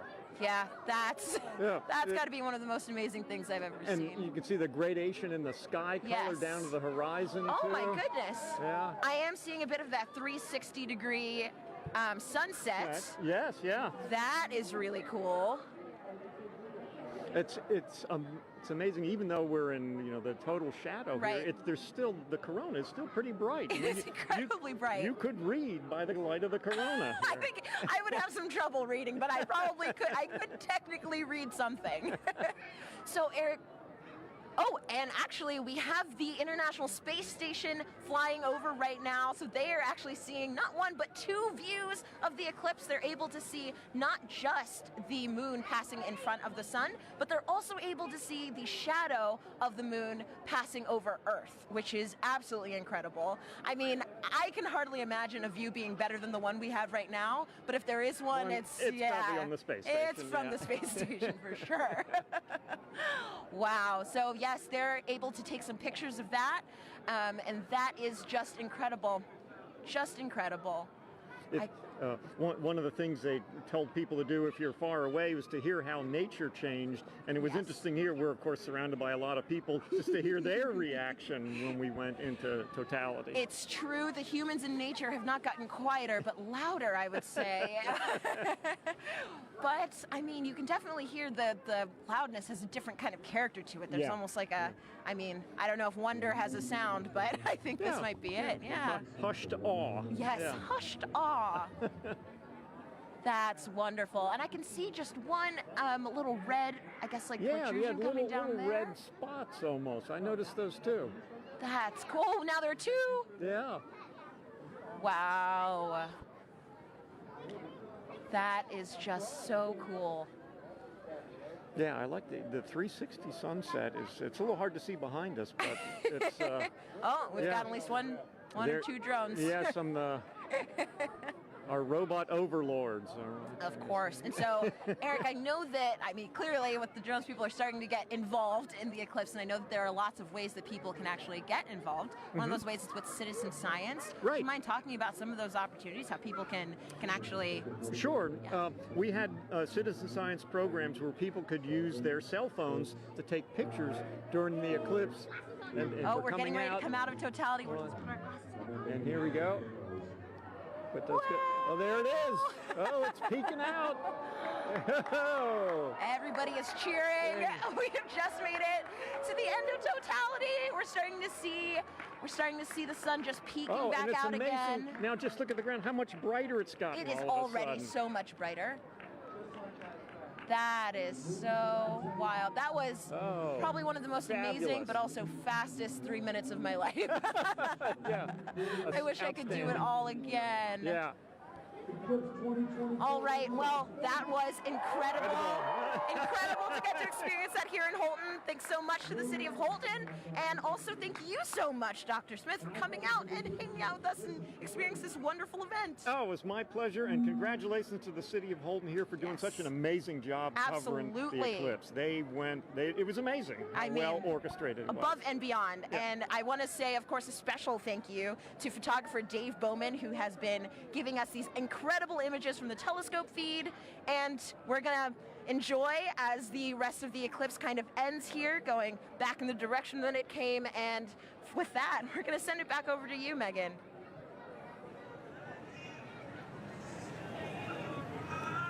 Alrighty, thanks, Angelique. So, Gina, I mean, what do you think? Like, we literally have just watched the eclipse travel, what, about 2,600 miles? It's going across Mexico to Maine. Yes. In like, what, about 88 minutes? That's right. It's so like fast. that 1,900 miles per hour that the shadow's traveling. I mean, did you have a favorite location? For me, I think between Russellville and Dallas, just getting to hear some of my colleagues and their excitement too was amazing. Oh my goodness, yeah, no. So, I don't know, I have to be a little bit biased. We did have some cloud cover here. We did. But to see it with your real eyes was just... And we had that moment, which was We did, yes. It was amazing. And so it's really cool too, just to think about how millions of us now have this shared moment of what could be a once-in-a-lifetime event. It's true. And so, folks, we have time for some more questions from our viewers. And again, we have another great question from Mackenzie, who's in the 3rd grade. Okay. Let's roll it now.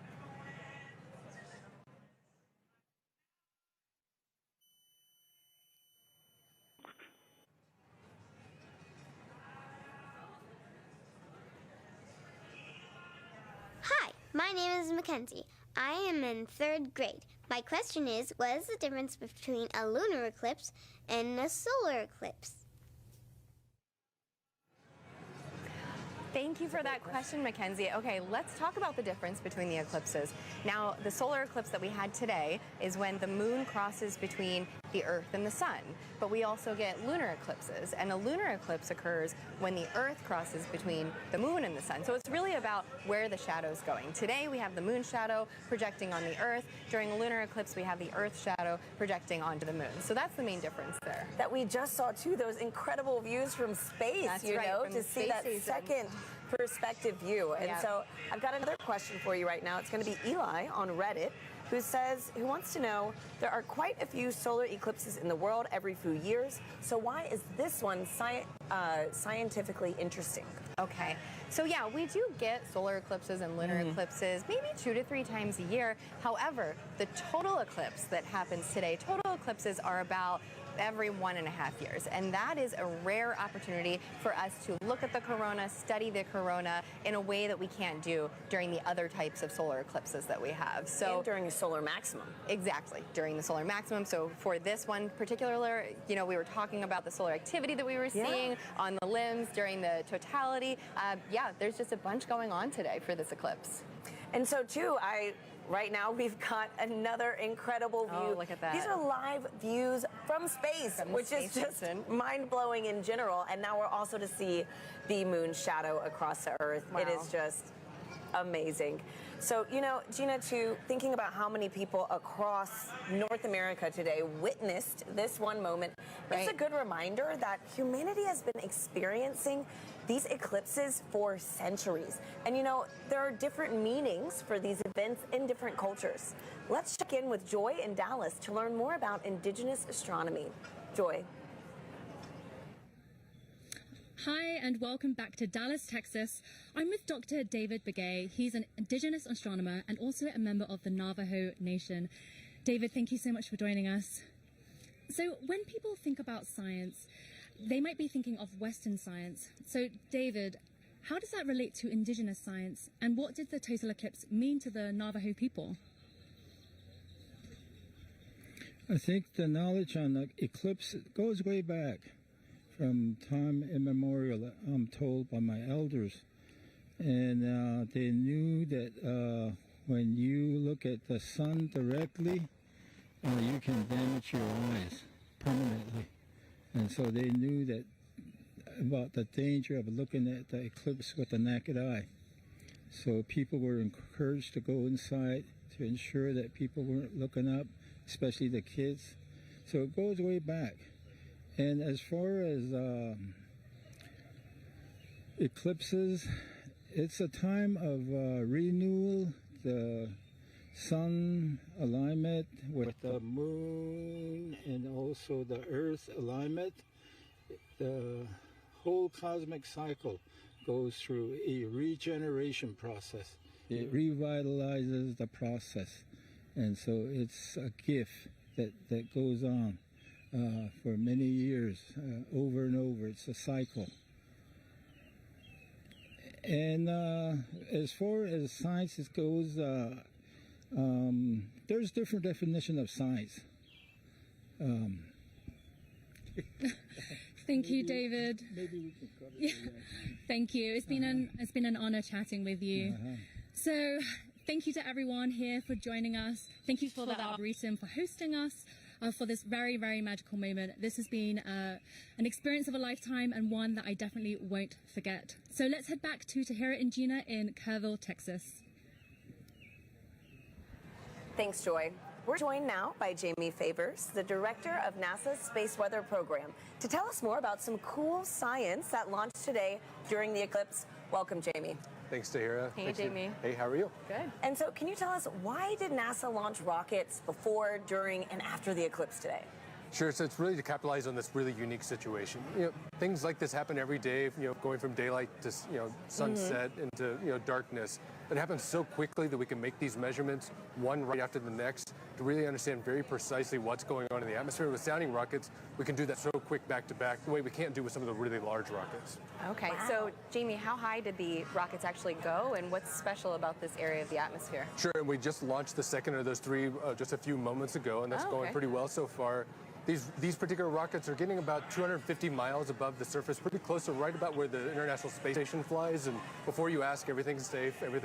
We take care of the. And it looks like we've got a playback of that right now. Oh, wow. Perfect. Can you walk us through this? Sure. So from Wallops Island out in Virginia, on the Virginia Space Coast. So these rockets have multiple stages to them. So you're seeing one stage burn for a few seconds, then that drops off, and then the next stage will light to eventually take it all the way up to about that 250-mile mark above the surface to make those measurements in the upper atmosphere. Wow, that looks incredible. Yeah. Oh my gosh. Okay, and so what is that area of the atmosphere, and why do we care about it? Yes, it's the upper part of our atmosphere. It's called the ionosphere. That's really from a perspective of heliophysics, where we really see a lot of that interaction with the sun and the earth. We care about it because that interaction can change the way our GPS signals work, our communication signals work, and even up a little bit higher, we start to see the influence of the sun actually causing the atmosphere to change its density in a way that can impact the way satellites orbit the Earth as well. Sure. Okay. Great. And so, Jimmy, today we've been doing this fun poll, to see who is Team Sun, Moon, and Earth. What team are you repping today? Well, other than Team Science. Don't choose the wrong answer. Well, my bosses would make sure I go for Team Sun today for sure. Oh, man. Okay. Well, thank you so much again. Thanks, Jamie. And folks, it is time now to say goodbye to our friend, James Traley, who has made sure we've known where and when to look up all day. James, thank you. Yeah, thanks so much, Tahira. It's been fantastic tracking this eclipse across North America all afternoon with you. If you're still in the path of totality, you might be in a boat somewhere off the Canadian coast taking this all in. I hope you enjoy that view, that fleeting moment. We've made a big journey across. I can zoom out here on our eclipse board. You can see we started all the way down here in Mazatlan, Mexico. We've trekked all the way across and are now, like I said, breezing past Canada now into the Atlantic Ocean. It's been fantastic to track this. And if I turn on the shadow of our penumbra, you can see this highlighted area. Anywhere in there is still experiencing a partial eclipse. So If you're in that partial eclipse area, be sure to have your eclipse glasses at the ready so you can take in that fleeting moment. We just went outside a few moments ago here at Kennedy Space Center to take it in. It's fantastic, beautiful view. It's really cool to see. You got like a little chunk out of the sun there for us here, only about 50% coverage, but still fantastic to see. So really, it's been phenomenal. We've lucked out in general with the weather all of today too. That was the biggest concern I had going into the day here. It's been beautiful views up and down here, and so really fantastic to see this. Really been a lot of fun tracking this with our Eclipse Explorer. A big thanks again to our scientific visualization studio for putting this tool together. But for now, back to you, Tahira.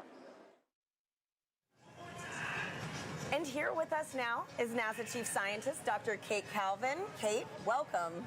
Hi, Kate. Hi, nice to be here. So happy to have you back here again. I know we had the pleasure of sharing the stage together for the annular eclipse. Right. Now, with today's total solar eclipse, can you tell our viewers what would you say is the #1 takeaway from today's events? I would say the #1 takeaway is that our universe is beautiful and understandable. We all got to experience this together today. We could predict when it would happen, and we did a lot of science today. That's great.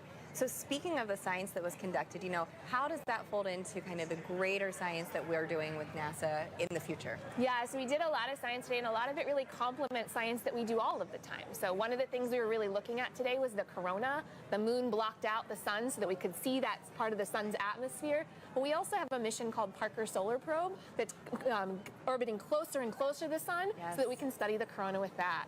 We were also looking a lot at how the eclipse affected Earth. So we had a citizen science project that looked at how the eclipse changed temperatures and clouds.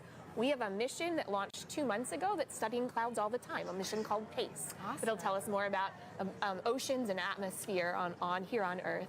And one of the other things we do is we develop instruments called a coronagraph. So the moon blocked out the sun today so that we could see that corona, but we can make an instrument that does that. And so we have an upcoming mission called Nancy Grace Roman that's going to block out the light of other stars so we can see what's flying in here around them. Amazing. So much going on for the sun at NASA, honestly. Right. And I understand that the Heliophysics Division has a big sun celebration going on right now, the Heliophysics Big Year. Kate, could you tell us how we could get involved in this and really just celebrate our star?